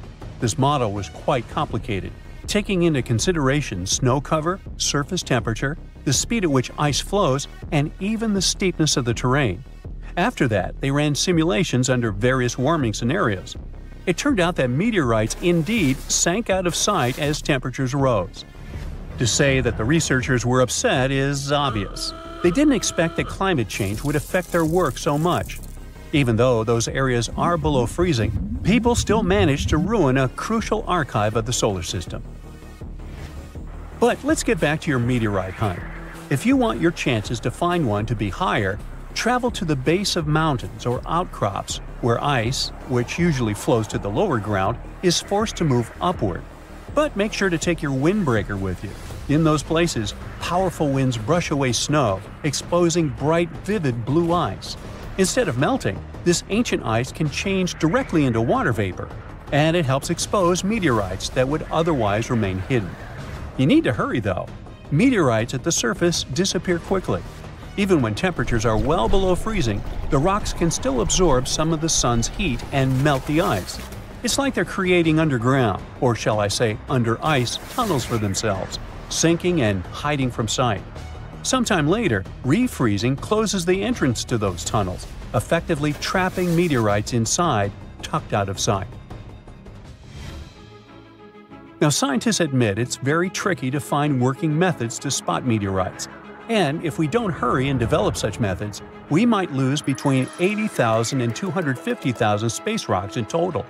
No wonder scientists are on a mission to find more meteorites. They're focusing on meteorite stranding zones. Those are places where meteorites often gather on the surface because of specific features of geology, ice flow, and climate conditions. As you already know, you can find meteorites on blue ice without snow cover. This makes meteorites easy to spot. But finding such hotspots is often pure luck. Or you gotta sit day and night, scouring maps and satellite images in attempts to spot blue ice zones near research stations. Let me introduce Veronika Tolinov, a glaciologist, and her team. They've taken things to the next level by developing a smart Antarctic-wide map. To do it, they've used machine learning and satellite data from NASA, the Canadian Space Agency, and others. This map highlights areas where meteorites might be hiding based on past finds and all kinds of climate and ice data. Apparently, the best places to find meteorites are along the edges of the continent and near mountains with blue ice. Unfortunately, it's not just the blue ice that matters. The temperature and speed of the ice flow are also super important. For example, if the ice flows too quickly, meteorites get swept away before they can accumulate. So, if you want to find a meteorite, you have to wait for very precise conditions. The surface temperature has to stay below 16 degrees Fahrenheit almost all the time. Otherwise, meteorites sink. You can start with the Allen Hills region. Yup, that's where our ALH friend was discovered. This area is kind of a meteorite gold mine with more than 1,000 finds. But there are even more promising places, like the Fimbulheimen Mountains, and no one has searched there yet. You might be the first. In any case, with this new map, researchers developed a where-to-go index that ranks the best meteorite hunting spots, making future field trips much more targeted. And with plenty of blue ice regions still unexplored, there are tons of meteorites just waiting to be found. So, what are you waiting for? Ooh, you're diving into the dark and icy waters of Antarctica. The eerie blue darkness is enveloping you, reminiscent of the vast expanse of open space. In these depths, where you least expect to encounter any living creature, you suddenly hear a loud, strange sound. A quacking noise, as if a giant duck was hidden in the deep. In 1960, researchers first recorded this sound and named it bioduck. Clever. For decades, they tried to unravel the mystery of its source. Was it a giant kraken? An extraterrestrial spaceship that had crashed into the ocean? A mysterious sea monster? Or perhaps an enormous duck? There were many versions, one more bizarre than the other. Oceanographers detected similar sounds in other locations as well. Off the western coast of Australia and near New Zealand, they recorded similar but higher pitch signals, which they named bio-goose. It seems the creepy atmosphere of the story disappears with such names. Anyways, these sounds were not isolated incidents. They happened multiple times with consistent intervals. Many initially thought the source must be mechanical, given the regularity of the sounds. However, studying the oceans in the latter half of the 20th century was challenging because of limited technologies. Nevertheless, scientists persisted in collecting data on bioduck and biogoose, driven by their insatiable curiosity. As more data accumulated, so did the theories. But scientists eventually uncovered the mystery. Bioduck turned out to be a form of communication with a biological origin. When researchers analyzed the repeating sounds, they noticed that the signals never overlapped. One source would speak while the others remained silent, suggesting a form of communication. The question remained, which ocean creature possessed such an extraordinary method of communicating through varied frequency sounds? The answer, as many have guessed, is whales. Scientists compared the bioduck sound from Antarctica with the calls of minke whales and found striking similarities. The biogoose sounds from the waters off Australia and New Zealand likely belong to other species or very young minke whales.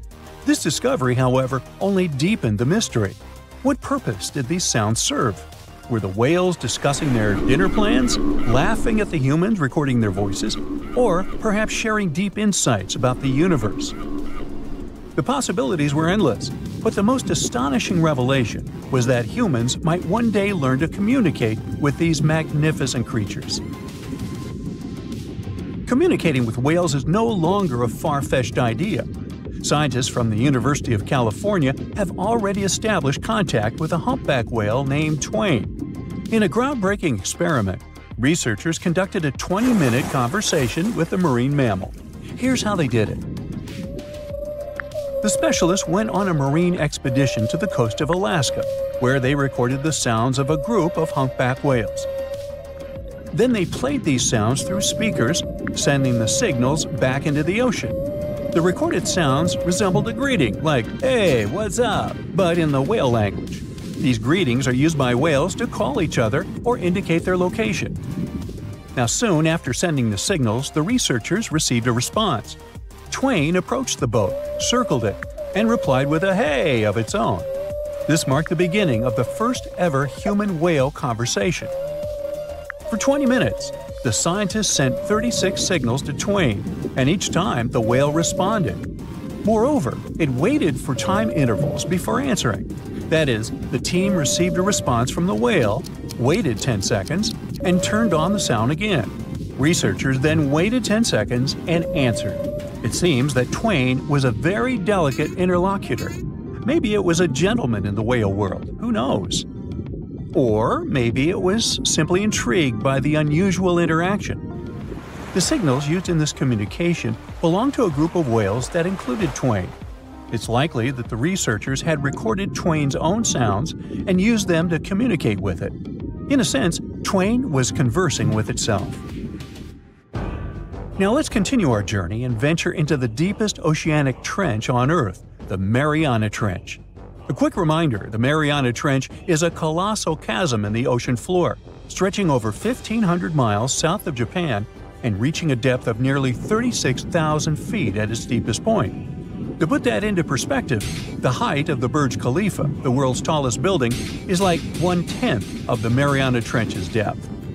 Now imagine this. In this deep, dark abyss, scientists recorded a strange sound.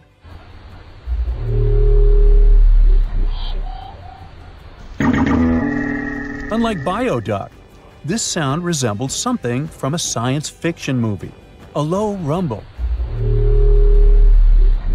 followed by a metallic ping,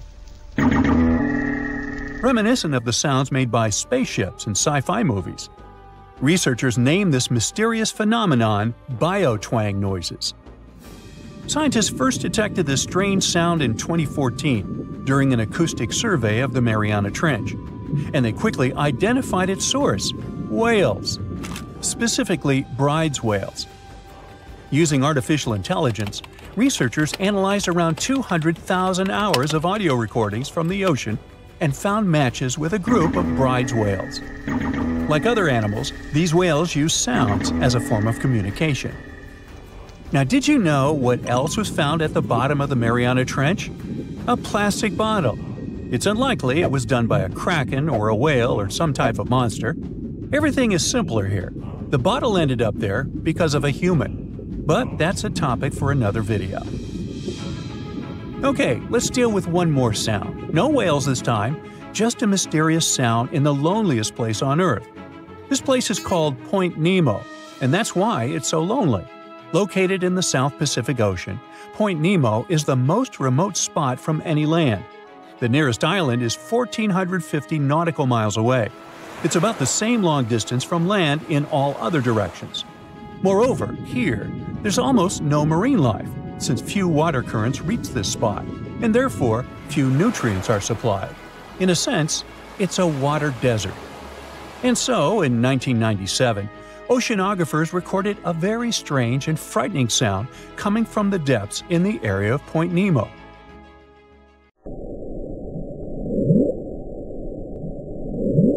It was something gigantic and scary. People called it the bloop. As soon as journalists found out about this phenomenon, people around the world began to invent the most fantastic versions. The most popular of them was that the sound source was a giant sea monster, kraken, or some other creature. The hype around the bloop didn't last very long. Scientists managed to find out the nature of the mysterious noise. It turned out it belonged to an iceberg. When they crack and collapse, they create powerful ultra-low frequency sounds that can be heard from a very long distance. To confirm this version, scientists recorded the sounds of other icebergs and heard something similar to the bloop. Oh, by the way, Point Nemo is so lonely that space agencies drop out-of-service satellites here. Space objects just fall in the water. There's a 99% chance that no animal or human will be harmed by falling debris in this lonely place.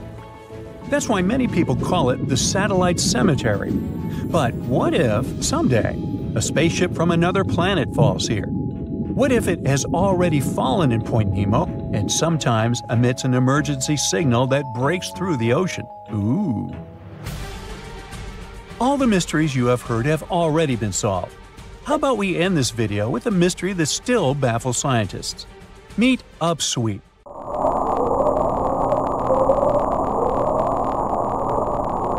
One of the most mysterious sounds ever recorded in the ocean.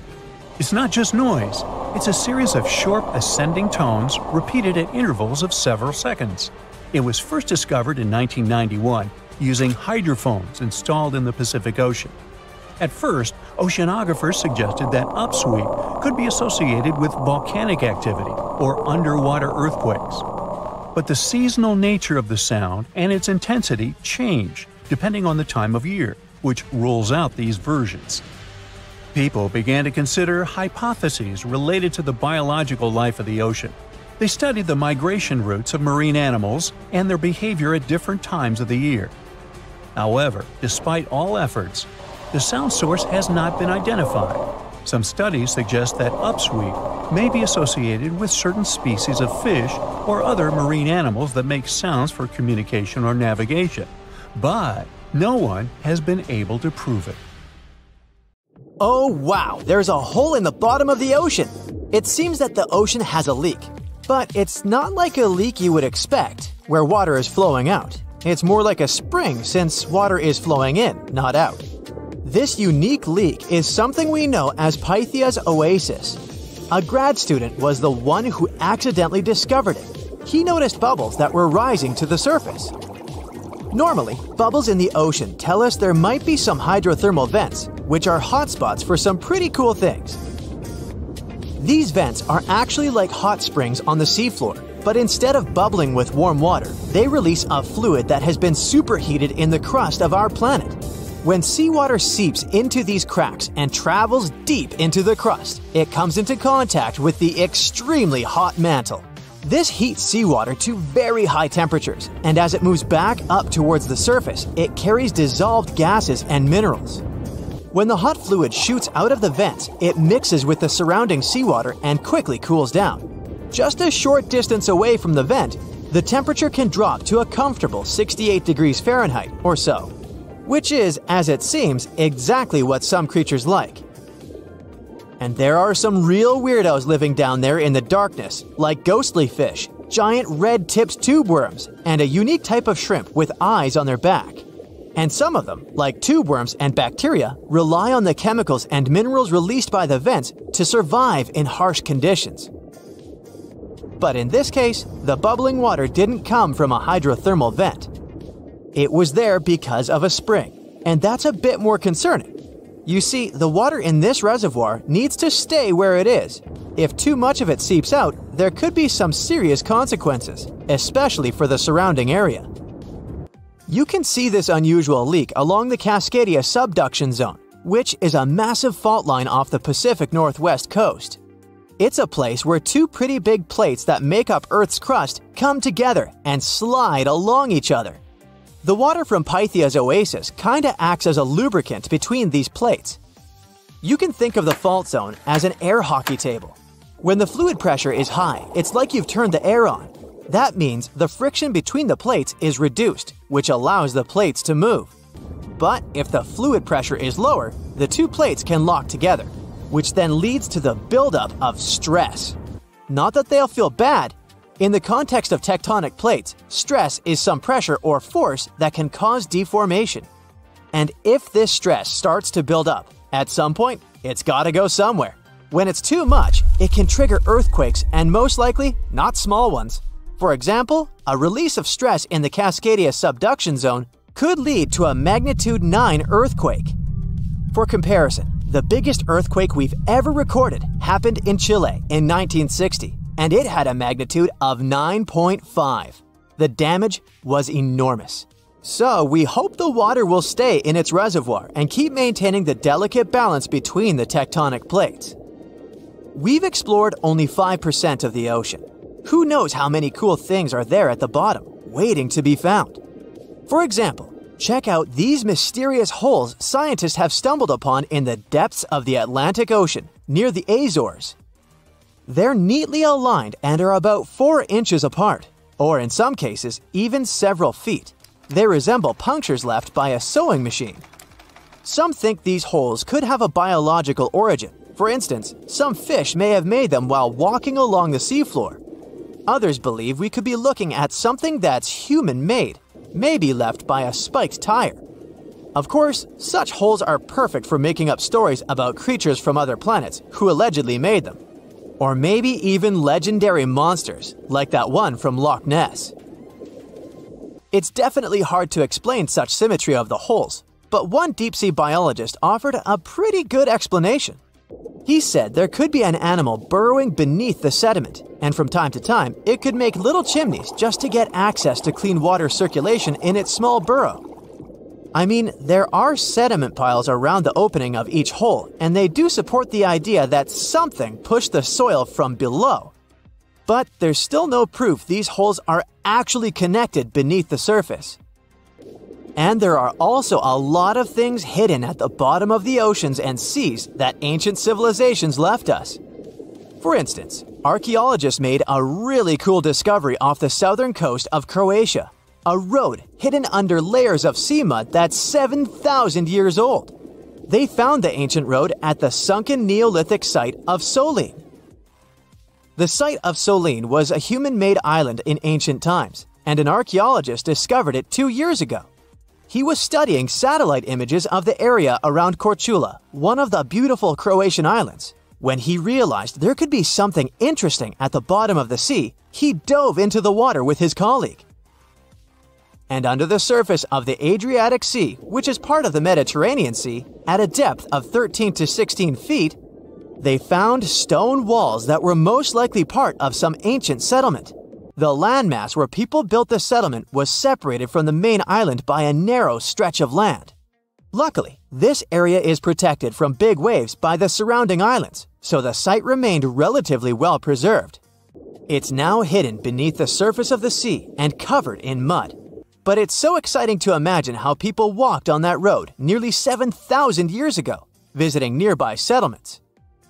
If you want to see the weirdest creatures, you can always head to the bottom of the sea. Actually, scientists have determined there could be more than 30 potentially new species at the bottom of the Pacific Ocean. They've collected them using their remote-controlled vehicle. That's a big step because until recently, they could only study such creatures through photographs. I'm talking about segmented worms, different types of coral, some invertebrates similar to centipedes, and many others.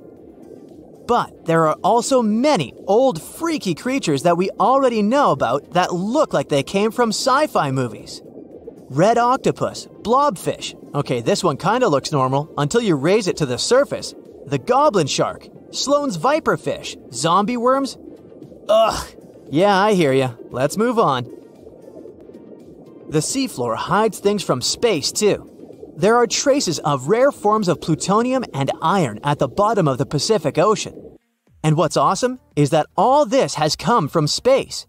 These radioactive materials probably formed during some kind of cataclysmic event in space and eventually made their way out to our beautiful home planet. And this extraterrestrial debris most likely appeared on Earth within the past 10 million years. After it fell to the Pacific Ocean and settled at a depth of almost a mile, it became part of all those layers of rock down there. Plutonium is especially exciting for scientists. I mean, only tiny amounts of it have been found, hundreds of atoms maybe. But it's still remarkable because these atoms are created by exploding stars. Things like this can help us better understand how the universe produces elements heavier than iron, like plutonium, gold, uranium, and platinum. We're still not sure about the origins of these elements. For a long time, scientists believed that supernovae, which is when a star comes to its end in a fabulous explosion, were responsible for creating these heavy elements. But it seems it's not just that. Some other cosmic events, such as the collision of neutron stars, which are super dense collapsed stars, or some rare types of supernovae, could also be involved. Whoa, let me get my popcorn! So, a mysterious discovery was made deep in the Red Sea, the so-called death pools. Woo, that's scary. In 2020, researchers embarked on a dive into the Red Sea.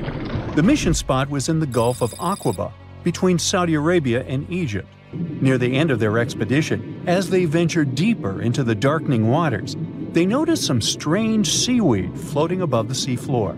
They decided to use a remotely operated vehicle and investigate it.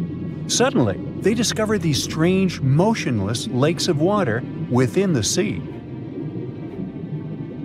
These are called brine pools. They're basically pockets of salty water deep on the ocean floor. And when I say salty, I mean it.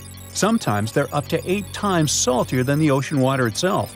Mysteriously, they don't mix well with the surroundings.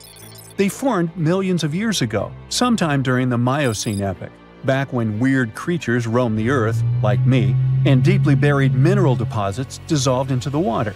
The largest pool spans about 170,000 square feet. Meanwhile, 3 smaller ones are under 107 square feet each. At first, this discovery didn't seem that scary. But here's why they're so horrifying. Not only are they disgustingly salty, they also lack oxygen. Now hold on a sec, isn't that normal for something that's underwater? Well, it turns out the Earth's waters are full of oxygen, and at least half of this element on our planet comes from the oceans. Just like plants on land, marine plants such as phytoplankton, seaweed, and algae munch on sunlight and produce oxygen through photosynthesis. They release lots of it into the surroundings. Marine life then eats half of it, so only about a quarter of the oxygen that we breathe actually comes from the oceans. Just like us, sea creatures need this element to survive. Without it, they can't breathe and support their metabolism to live. That's why these pools are super dangerous for most of them. It's like a puddle of thick syrup for bugs. When they get in, the poor things immediately suffocate and pass away. Which is why the pools are surrounded by a graveyard of marine animals. But let's see how these things can exist in the first place. Have you ever tried making ice cubes from salty water? Spoiler, it's pretty hard. When you add salt, the water gets harder than usual to freeze, a phenomenon that has a funny name, freezing point depression. Oh, that's because salt interferes with the hydrogen bonds between water molecules. As it finally freezes, stuff like particles, dirt, or dissolved salts get pushed out to the sides. As a result, the salt's kind of squeezed out of the ice crystals and gets trapped near the edges in small bubbles or pockets. Something similar happens in the ocean when seawater starts freezing under super cold polar caps. The salt doesn't freeze with the water. Instead, it gets pushed out, forming a super salty cold liquid, the brine. And then it sinks down to the ocean floor. On a large scale, all this process also helps currents to form. Despite being so dangerous, the pools are still full of microbial life because microbes couldn't care less, they'll survive anywhere. There are literally thick mats of them in the brines. There are also some salt-loving creatures, like shrimps and eels, hovering around the pool's edges. They're being super creepy, waiting to catch unsuspecting prey that ventures too close to the toxic death pool. Ew. Well, it sounds icky, I know. But this discovery gives us some fascinating insights into how life might have originated on Earth. We already know from the evolution theory that we came from the ocean. But now scientists think that life might have begun in the deep sea in some super dark, oxygen-free places. These brine pools are like time capsules. They're one of the closest things we found to the early Earth. They can tell us the planet's history of earthquakes, floods, tsunamis, and more. For example, they have some traces of rainfall that happened over 1,000 years ago. And they can also help us search for life on other water-rich planets. For example, Mars most likely used to have huge oceans on it. Now, NASA scientists want to send a special instrument called HABIT for a special red planet mission to study things similar to our brine pools. This will tell us more about how life appears and survives in the universe. There is lots of unexplored fascinating stuff like this in the Red Sea. That's why scientists conducted the so-called Decade Expedition and spent around 5 months exploring the place. This expedition was launched by the National Center for Wildlife. They made so many remarkable discoveries that now we've got 77 new research papers. For example, they found over 10 blue holes, incredible underwater sinkholes that host unique ecosystems. They also learned that dolphins can use those blue holes to protect their young from predators.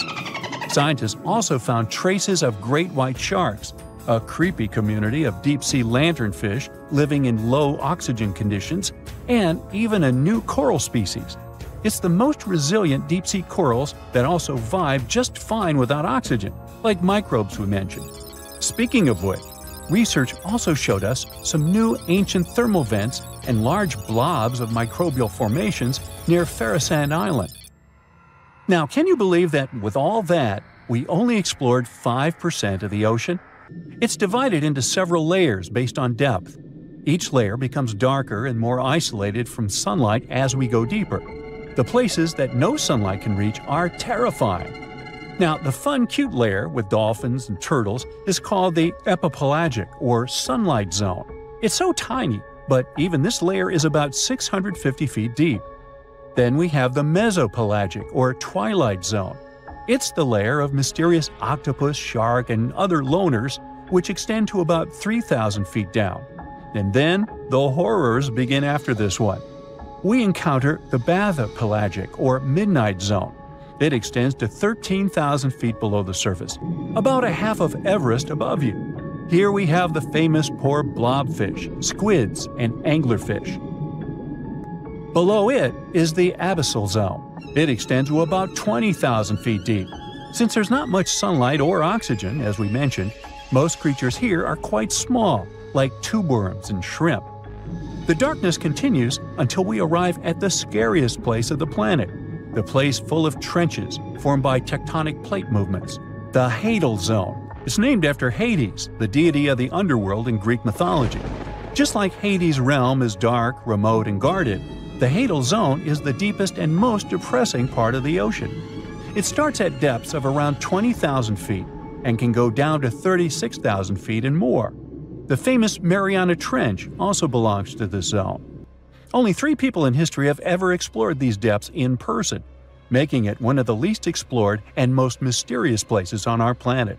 However, despite crazy high pressure, near freezing temperatures, and complete darkness, there are still things who manage to survive here. Guys like amphipods, which are critters who feed on dead material sinking from above, and the Hadal snailfish, which lives as deep as 27,000 feet. So scientists used to assume that if there's no sunlight, there wouldn't be that much oxygen around. But one day, a research team decided to measure the levels of oxygen in one of those deep zones. Surprisingly, the levels were super high. They checked the equipment thinking that it was malfunctioning, but nope, all the sensors showed the same thing. Turns out the oxygen was somehow generated by rocks. These small potato-sized rocks on the seafloor are called polymetallic nodules. They're rich in metals like copper, nickel, and cobalt, and they're basically like small batteries. When you put a battery in salt water, it can produce bubbles of gas, a process called electrolysis. In the same way, these rocks create tiny electric currents, which are powerful enough to produce the same gases, splitting water molecules into hydrogen and oxygen. It's the first time we saw oxygen being produced by some non-living minerals. This is what scientists now call dark oxygen. It turned out that about half of large marine species, or megafauna, were living just on dark oxygen alone. All these discoveries are reshaping our understanding of where and how life could evolve. It means that we might be able to find life on other planets or satellites with low oxygen conditions, like Enceladus and Europa, the moons of Jupiter and Saturn, and they have large bodies of frozen water on them. Wow! Back in 2018, the biggest active underwater eruption ever happened, at least the one that we could officially record. Scientists followed earthquakes that struck the area in the western Indian Ocean off Madagascar. Between 2018 and 2021, over 11,000 earthquakes struck a small island called Mayan between Madagascar and Mozambique. The strongest one had a magnitude of 5.9. Until then, this area had been pretty peaceful. There had only been 2 earthquakes recorded over 50 years. Along with regular earthquakes, there were also some unusual seismic hums, like earthquakes at pretty low frequencies, forming deep underground. People couldn't feel those hums at the surface, but researchers around the world discovered them and realized they were related to volcanic activity no one actually noticed coming. Something strange happened. That underwater eruption created a giant skyscraper-sized volcano.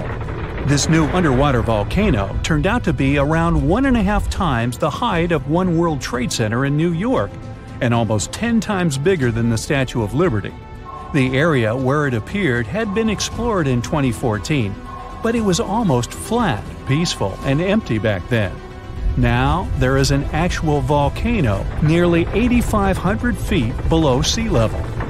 The volcano gets its magma from a super profound reservoir located nearly 34 miles underground. It's the deepest reservoir of volcanic magma that we know about. The Earth has layers, and the middle one is kinda chunky. It's very much like peanut caramel filling many chocolates have. Research shows there are probably hunks of oceanic crust deep inside the Earth's liquid mantle. They're stuck there, creating large lumps in something that was supposed to be a smooth layer. Our planet has a rigid outer layer. It includes a hot upper mantle and cracked crust. The hot mantle moves and churns all the time, making the crust at the surface move too. This way, the oceanic crust dives into the depths and makes huge magma plumes go up toward the planet's surface. Scientists even found an ancient piece of the Pacific Ocean hundreds of miles underneath China.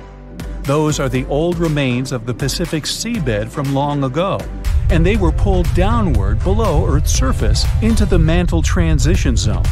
This rocky slab that used to be at the bottom of the ocean is made of the crust and some solid parts of the upper mantle. Most of the volcanic activity on our planet happens where we don't even see it, under the surface of the ocean. About 70% of all volcanic activity happens in the oceans, and mostly in the area of the South Pacific, with over 1,100 volcanoes squeezed into that area. Coastal cliffs, mountain changes, soils, and sediments that line valleys. These are only a small portion of the rocks on our planet. Oceans hide so much more deep down below the Earth's surface. In between the Earth's surface and its core is the mantle. It's a warm, thick layer of rock that moves and flows constantly. Some hundreds of miles below, there's a place where diamonds grow. As they form, they go through high temperatures and pressure, after which they eventually freeze. That way, when they arrive at the surface, scientists can explore their structure, find out how they formed, and understand better what's going on in the depths of our planet. Thanks to diamonds, they realized the mantle was very wet, and it possibly contained much more water than all the oceans on Earth. Our planet is eating up its own oceans. As its tectonic plates move, dive, and go beneath one another, they drag huge amounts of water into the Earth's interior. The water beneath the surface of our planet can help with developing magma and lubricate faults, which actually makes earthquakes more likely to happen. Water is actually stored in the minerals.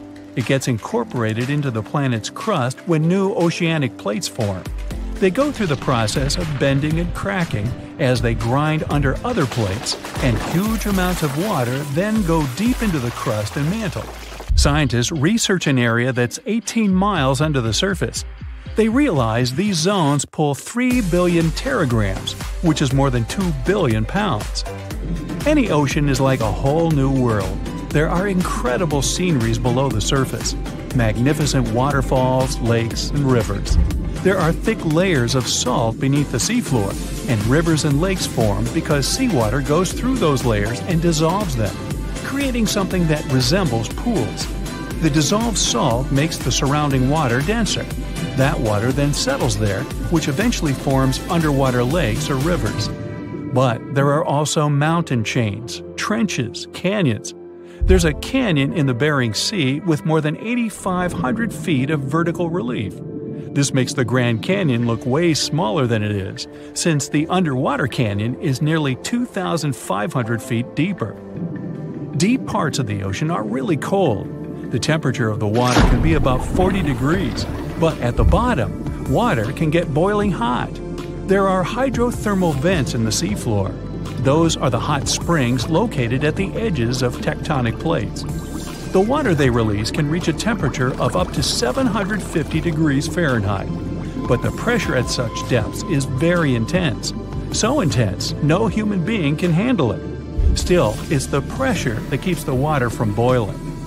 Ocean depth is on average 2.3 miles. Light waves can still enter at 3,280 feet, even though it's in a very small amount. So all the mysteries hidden below that point remain in total darkness. The actual illuminated part of the ocean goes until 600 feet. Even though the sun gives us light, most of our planet is dark all the time. It's all because of the oceans, covering over 70% of our planet. The loudest sound that came from an ocean, and of the loudest sounds ever recorded, came from an ice quake. It was so loud, researchers picked it up by sensors more than 3,000 miles away. There was a seismic activity that made frozen ground break down. The Antarctic ice sheet is bigger than the continental part of the United States and Mexico together. A big iceberg from Antarctica holds over 20 billion gallons of water, which could make a 5-year water supply for 1 million people. Humans can generally drink sea ice, although we can't drink sea water. As time goes by and the ice ages, the brine trapped between ice crystals drains out. That way, ice becomes fresh enough to consume it. If all the ice sheets and glaciers we have on the Earth melted at the same time, the sea level would rise another 260 feet, which is just a little shorter than the Statue of Liberty, the height of a 26-story building. Clams live long enough to tell us more about oceans past. Ancient mollusks can live for more than 500 years.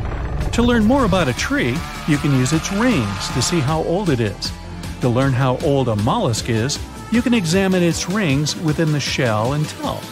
This is also how scientists get information about the ocean, climate, and whatsoever. Clams can help take a look at what happened about 1,000 years ago. The Earth doesn't have 4 but 5 oceans now. The new one, called the Southern Ocean, was officially recognized only a few months ago. It borders the Atlantic, Pacific, and Indian Oceans, so scientists couldn't agree if it's really a new ocean or just part of the colder regions of these 3. We don't only divide oceans on maps. Each has different conditions for unique marine species. For example, the Southern Ocean has leopard seals, orcas, minke whales, emperor penguins, and other animals that live in cold, icy seas. It's also home to krill, small creatures that look like shrimp and are food for many bigger animals that live there. Life on our planet started about 3.5 billion years ago. I wasn't around then. It's still a mystery how and when exactly, but some theories say life could have first emerged in the depths of the ocean. A few years ago, scientists found microscopic tubes and filaments within rocks formed about 4 billion years ago. These rocks are fragments of ancient oceanic crust. Also, these tiny tubes and filaments are similar to microbes that can still be found on hydrothermal vents in deep parts of the ocean. The idea is these living cells found conditions to stay alive in tiny rocky pores inside the chimneys of those vents, and started the amazing adventure of the evolution of life on our planet. We've heard stories about people surviving in the desert, Amazon forest, and uninhabited islands for weeks. Such stories show how tough and resilient people can be. But among these many cases, there is one that can really amaze you. It's the story about a guy who spent 3 days inside a sunken ship at the bottom of the Atlantic Ocean. He didn't have oxygen tanks, electricity, communications, or food, but he survived. So, it all happened in 2013 on a tugboat that was moving through the Atlantic waters along the coast of Nigeria. That day, early in the morning, there was a small storm. The tug was pulling a vessel with oil tanks. Then, all of a sudden, a huge wave formed. It crashed into the ship and broke the cable. At 4:30 a.m., the tugboat turned upside down. Its entire deck was underwater, and the ship's hull stuck out from the surface. The boat began to sink slowly. The crew of 12 people were trapped, as they all were in their locked rooms. They had closed the doors in their cabins as a precaution, since there were many pirates in those waters. Because of the locked rooms, they couldn't get out. But one of them, cook Harrison Okina, was in the bathroom during this time. The bathroom turned over. Harrison fell on the ceiling. All the clothes and toilet shelves fell on his head. He was stunned and didn't understand what was happening. When he heard the screams of the other crew members, he realized that the ship was sinking. Harrison struggled to his feet. Holding on to the walls, he slowly went out of the cabin. The water level rose above his head. Harrison took a deep breath. He intuitively, driven by fear, reached the engineering room. There was a small pocket with air. This space wasn't wholly flooded, since the water didn't get there, and the air hadn't come out. Harrison realized that this was the safest place for him at that moment. He had no fresh water and no food. He was in a cold, damp room. The floor was flooded, and Harrison's feet began to freeze. There was almost no chance of survival. The man found a soda bottle inside the room and a life jacket with 2 flashlights attached to it. By this time, the ship had descended to the bottom of the ocean at a depth of 100 feet. This is about the height of a 10-story building. The ship's hull was squeezed and made a grinding noise due to the pressure of the water. Then, Harrison heard a strange movement outside the door. It was sharks and other fish that were investigating the deck. At this point, Harrison began to lose hope. Lack of food supplies and pressure weren't the main problems. The air pocket was small, which meant there was little oxygen. Every 24 hours, an average person consumes about 350 cubic feet of air, which means Harrison had less than 1 day left to breathe. But despite this, he lived in such conditions for about 60 hours. This happened thanks to the water. The pressure around the ship was so intense that it compressed the air by about 4 times. Another problem was the cook's breathing. When we inhale, we absorb oxygen. When we exhale, we release carbon dioxide. This substance is dangerous to your health if its concentration in the air is 5%. Harrison slowly filled the room with carbon dioxide, and he couldn't get out.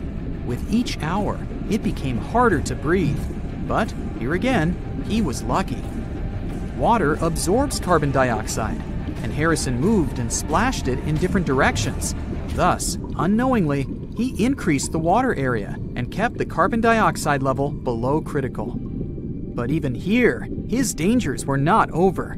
Hypothermia may occur in a dark, cold room.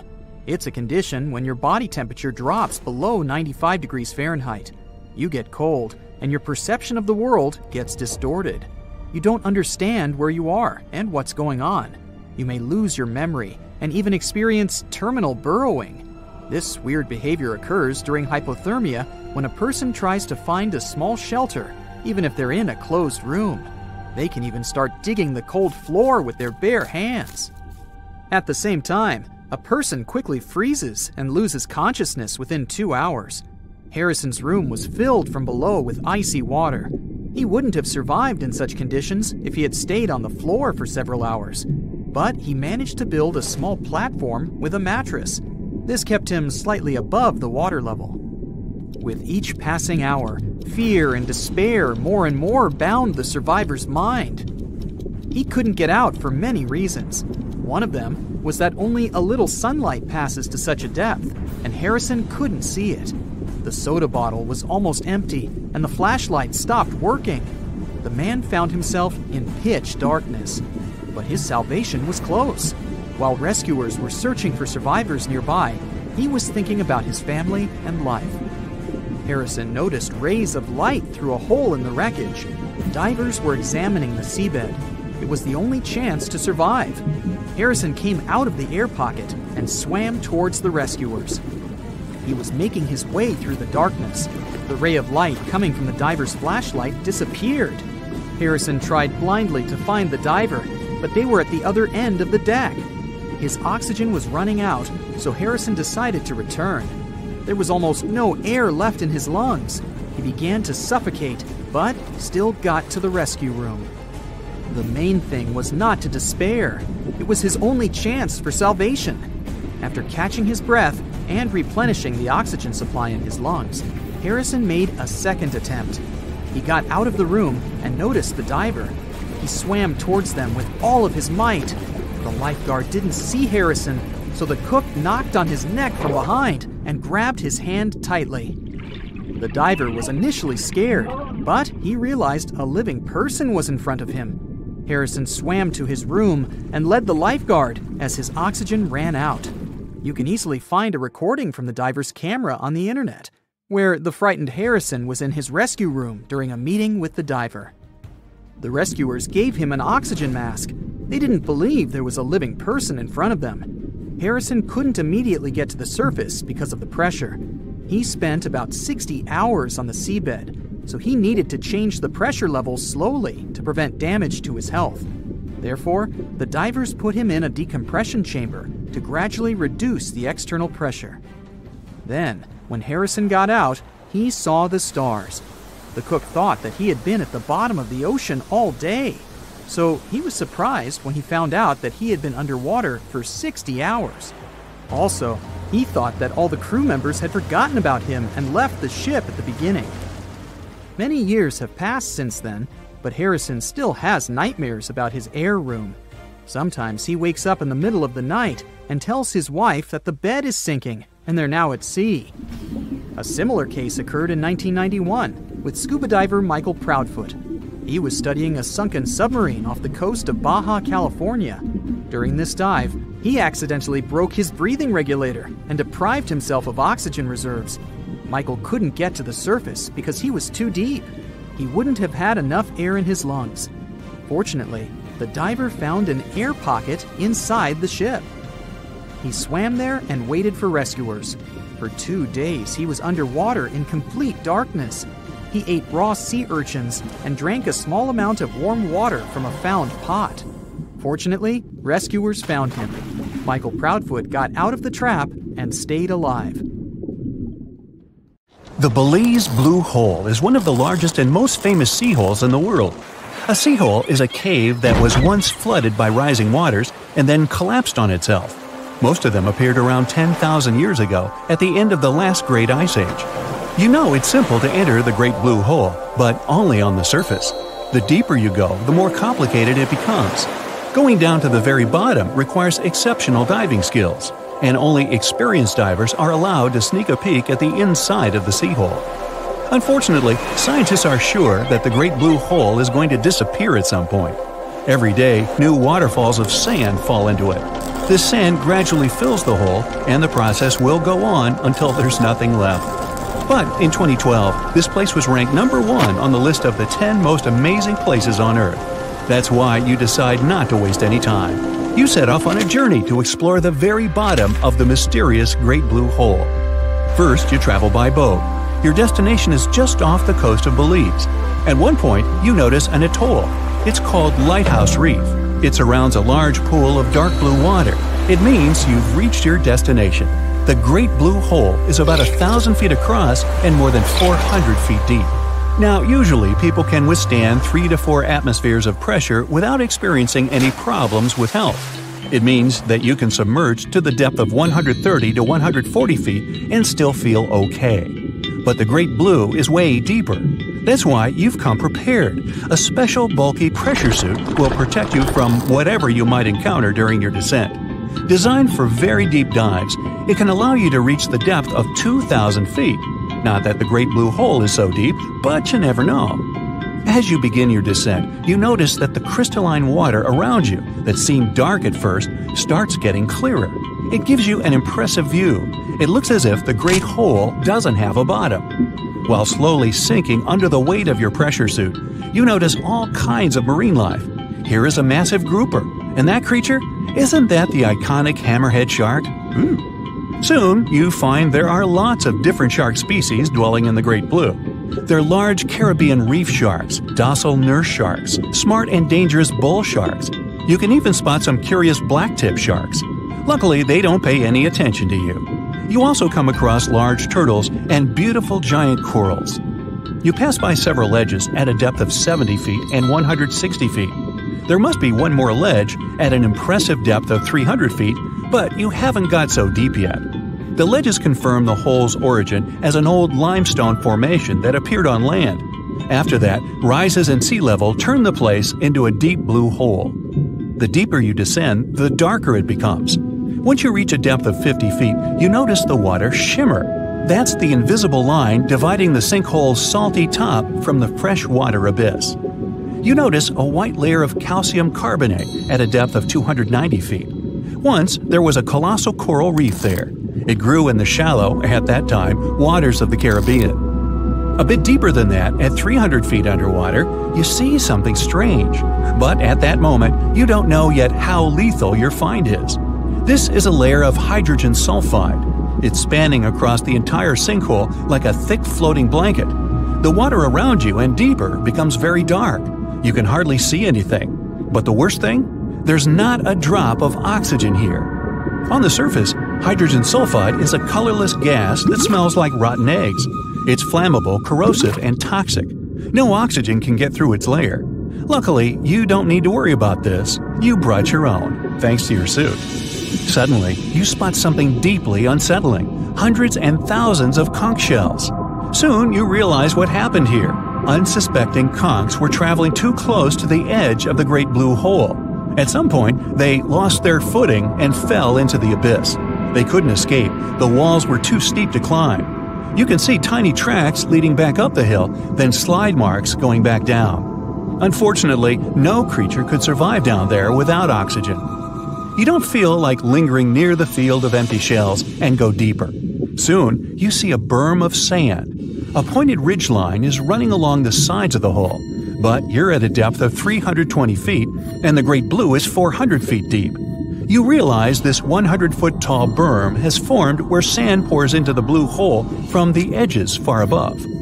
You also notice a trench.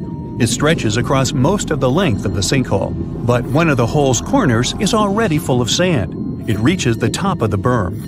You dive into the trench and continue your descent. Finally, you reach the mark of 400 feet underwater, and that's when you see something exciting: small stalactites. They confirm the hole's ancient past. Stalactites can only form when water is dripping down the rock. This means that once, the Great Blue Hole was a large dry cave with various creatures living inside. Scientists analyzed the stalactites at the bottom of the sinkhole. They determined that these hanging structures got formed at different times: 153,000, 66,000, 60,000, and 15,000 years ago. You notice that some of the stalactites are tilted to one side. That means that there was not only a rise in sea level, but also a movement of the land. Finally, you touch the bottom of the Great Blue Hole. At the same moment, you feel your feet slip. You almost lose your balance.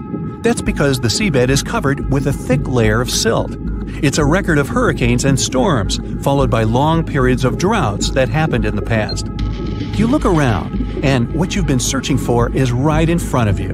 A series of caves filled with giant stalactites are barely visible in the murky waters near the bottom of the Blue Hole.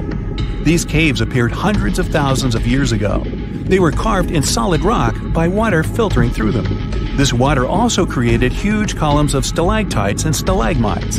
In time, most of the caves collapsed in on one another, producing a 400-foot deep abyss. Eventually, the warm Caribbean Ocean filled the chasm. It broke limestone and wiped out the caverns, but some of them still exist. You're ready to take your adventure to the next level and slowly swim into one of the caves. It's dark inside. You don't see any signs of life, only majestic stalactites and stalagmites surrounding you. Suddenly, a thought occurs to you. What if I find an entrance to an even deeper sinkhole in one of these caves? There's no scientific proof that such a passage might exist, but what if? Then you'd dive into this narrow opening. At a depth of 650 feet, you'd stop seeing anything around. That would be the beginning of the twilight zone. That's the depth very little sunlight can reach. The deeper you'd go, the darker it'd become, and if you got down to a depth of 3,000 feet, there would be no light from the surface whatsoever. Luckily, you'd have a flashlight attached to your suit. It'd be very quiet and spooky. You'd turn around and almost jump out of your skin. The creature would look like a squid, but it'd be huge. Its eyes would be the size of soccer balls. That would be a giant squid. It's a creature that looks like something from a horror movie rather than a real animal. While trying to get as far away from the monster as possible, you'd almost collide with something no less scary. The creature would be staring at you with barrel-shaped eyes. The thing that would unsettle you the most would be its transparent head. That's how you would encounter the barrel-eye fish. You turn left and see something droopy and saggy floating near your elbow. The creature wouldn't seem to have a skeleton or any muscles. Its jelly-like flesh lets the animal survive incredible water pressure. Usually, the fish lies very still on the bottom, waiting for unsuspecting animals to swim by. You snap out of your thoughts, shudder, and decide you've had enough adventures for one day. You'd better leave exploring the caves to professionals. You push yourself off the bottom and start your way back to the surface. Living on our beautiful planet might seem safe, but only until you start thinking of all those dangers lurking just around the corner or in the vast darkness of the cosmos. Let's see what may eventually lead to the end of planet Earth. With each new potential threat, it gets more and more terrifying. Consider yourself warned. First of all, let's talk about hypercane. This natural disaster can get really extreme. A hypercane is a theoretical hurricane of unsurpassed power. It would occur if the ocean became overheated as a result of climate change, or a massive volcanic eruption could trigger it. In any case, these conditions would create a hurricane, which, unlike regular hurricanes, would stretch way beyond the lower stratosphere. The speed of such a storm would reach 500 miles per hour. The pressure inside the hypercane would be so low that it wouldn't let it wear out as quickly as other hurricanes. The hypercane could last for weeks on end. But the worst thing? It would likely damage or even destroy part of Earth's ozone layer, and the hole could be the size of the entire North American continent. Then we've got super destructive tornadoes. A tornado is a violently rotating column of air. It usually extends from a thunderstorm and is in contact with the ground. Inside a thundercloud, warm, humid air rises upward and cool air falls down along with rain or hail. Such conditions can lead to the appearance of spinning air currents inside the cloud. Interestingly, these air currents start out horizontal, but at one point they can become vertical and drop down from the cloud, becoming a tornado. Some tornadoes are narrow, rope-like swirls, but others turn into wild funnels. Tornadoes are ranked with the help of the enhanced Fujita scale. A weak tornado normally lasts for a few minutes and doesn't move faster than 100 miles per hour. The next level is a strong tornado. Such whirlwinds can last for 20 minutes or so and have winds of up to 200 miles per hour. And then we can also have violent tornadoes. Those can last for more than an hour and move at a speed of between 200 and 300 miles per hour. On average, around 1,000 tornadoes occur in the USA every year. There's even a region that got named Tornado Alley. It's a 10-state area in the Midwest, but tornadoes can happen in any state. One of the most destructive natural disasters was the tri-state tornado in the USA. It was the world's longest-lasting single tornado that traveled 220 miles through Missouri, Illinois, and Indiana. At the same time, the average tornado's path is usually no longer than 5 miles. But what if one day, a tornado much bigger and way more powerful than any we've experienced before swiped through countries and continents? It would leave behind total destruction and devastation. And how about a supercell thunderstorm? It's the least common type of thunderstorm, but it's the most dangerous. It's likely to cause severe weather, damaging winds, very large hail, and even violent tornadoes. What makes supercells unique is a deep and persistent rotating updraft called a mesocyclone. Supercells can potentially last for hours and cause great havoc. An asteroid impact could end all forms of life on Earth too. If a space wanderer was large enough, it could cause widespread devastation, like it happened with the 9-mile-wide asteroid from 66 million years ago. It's rumored to have destroyed 3/4 of the planet's plant and animal species, including dinosaurs. Depending on the asteroid's size and the speed of its approach, the impact could lead to massive fires, tsunamis, and the eternal winter effect. It happens when the debris ejected into the atmosphere blocks sunlight and disrupts the global climate. Luckily, we'd probably notice such a large asteroid coming close to our planet with the help of our equipment long before the collision and would have enough time to get rid of this threat. It would be our very own sun that would bring our world to an end. Our star is a gigantic, constantly changing ball of molten gases. Every once in a while, it spews out bursts of energy. Solar flares. They often go hand in hand with something called coronal mass ejections. Those are giant bubbles of ionized gas that can accelerate to incredible speeds. The most powerful volcanic eruptions pale in comparison to solar flares that release 10 million times more energy. Within a few minutes, one solar flare can give out billions of tons of charged particles. Solar flares are also insanely hot, with the temperatures reaching several million degrees Fahrenheit. Astronomers believe that such bursts of solar radiation happen when the sun's magnetic field gets twisted in some regions. At one moment, all the pent-up energy is released. The star sends out light and particles, mostly electrons and protons. Most solar flares last for minutes, but some continue for hours. Scientists classify solar flares depending on how brightly they shine in X-rays. You aren't likely to notice the tiniest flares if you don't have special equipment. Medium solar flares lead to fleeting radio blackouts at the poles, but nothing too serious. It's X-class flares people should worry about. They cause the strongest and longest-lasting solar storms. Now, if you had gamma-ray vision, you'd be able to see immensely bright flashes. They occur every day, outshine everything around you, and then disappear again.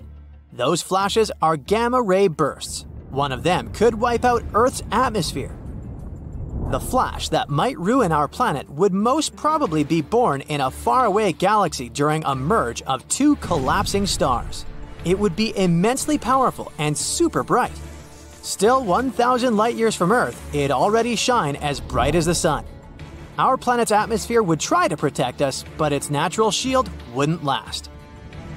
The radiation would be so powerful that it would literally cook the atmosphere. It would create nitrogen oxides that would destroy the ozone layer.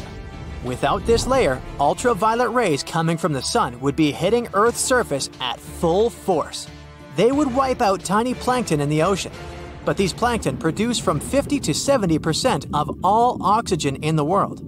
So, with their disappearance, there would be a severe lack of oxygen, which would lead to the disappearance of life on the planet.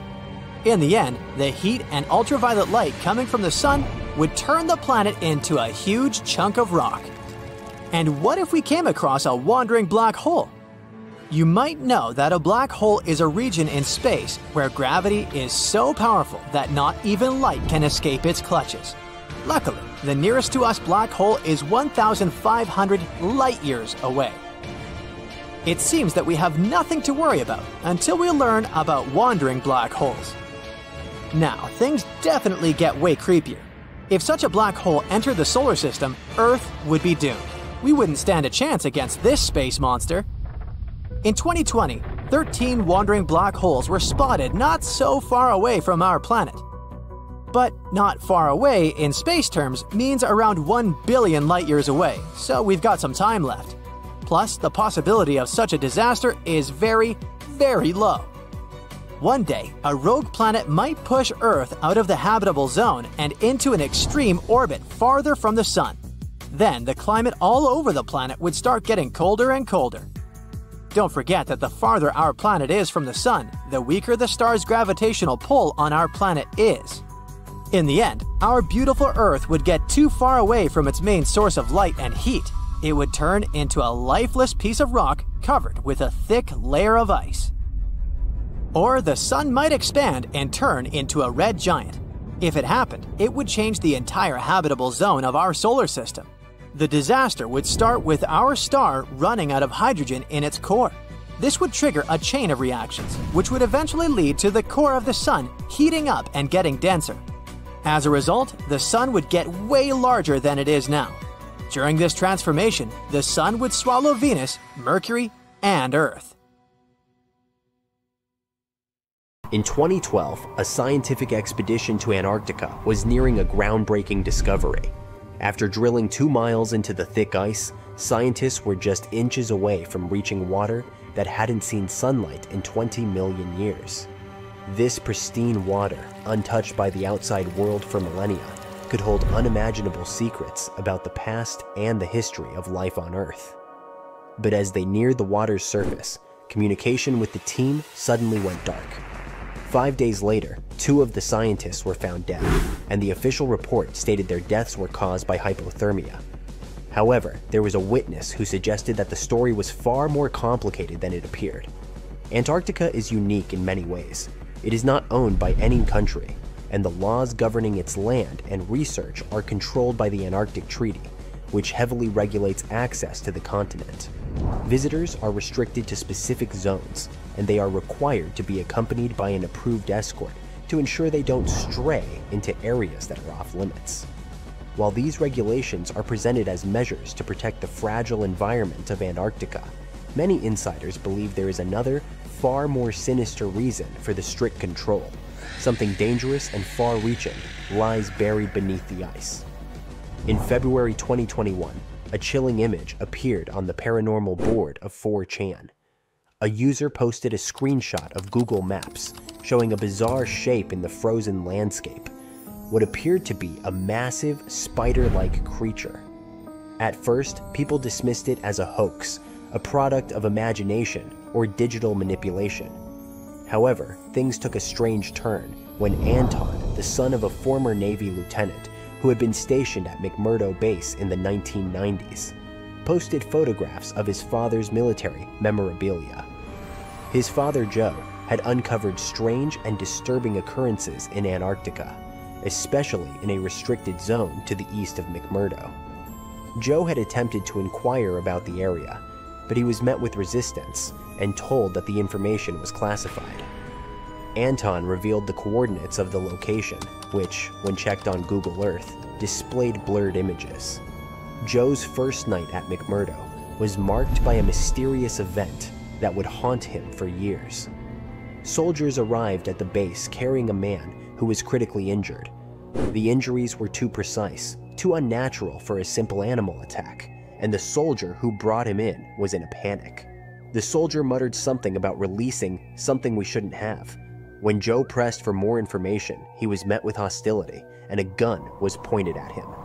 The soldiers refused to speak further on the matter. This encounter was only the beginning of Joe's unsettling experiences at the base. By the early 2000s, reports started emerging from a Japanese ship patrolling the Antarctic waters. The crew claimed to have spotted what they initially thought was an iceberg, until it began to move. The object, which was 60 feet long, had pale skin and large black eyes, features that seemed otherworldly. Some of the crew reported seeing arms, hands, and fingers on the creature, while others insisted it had a long tail resembling a mermaid's.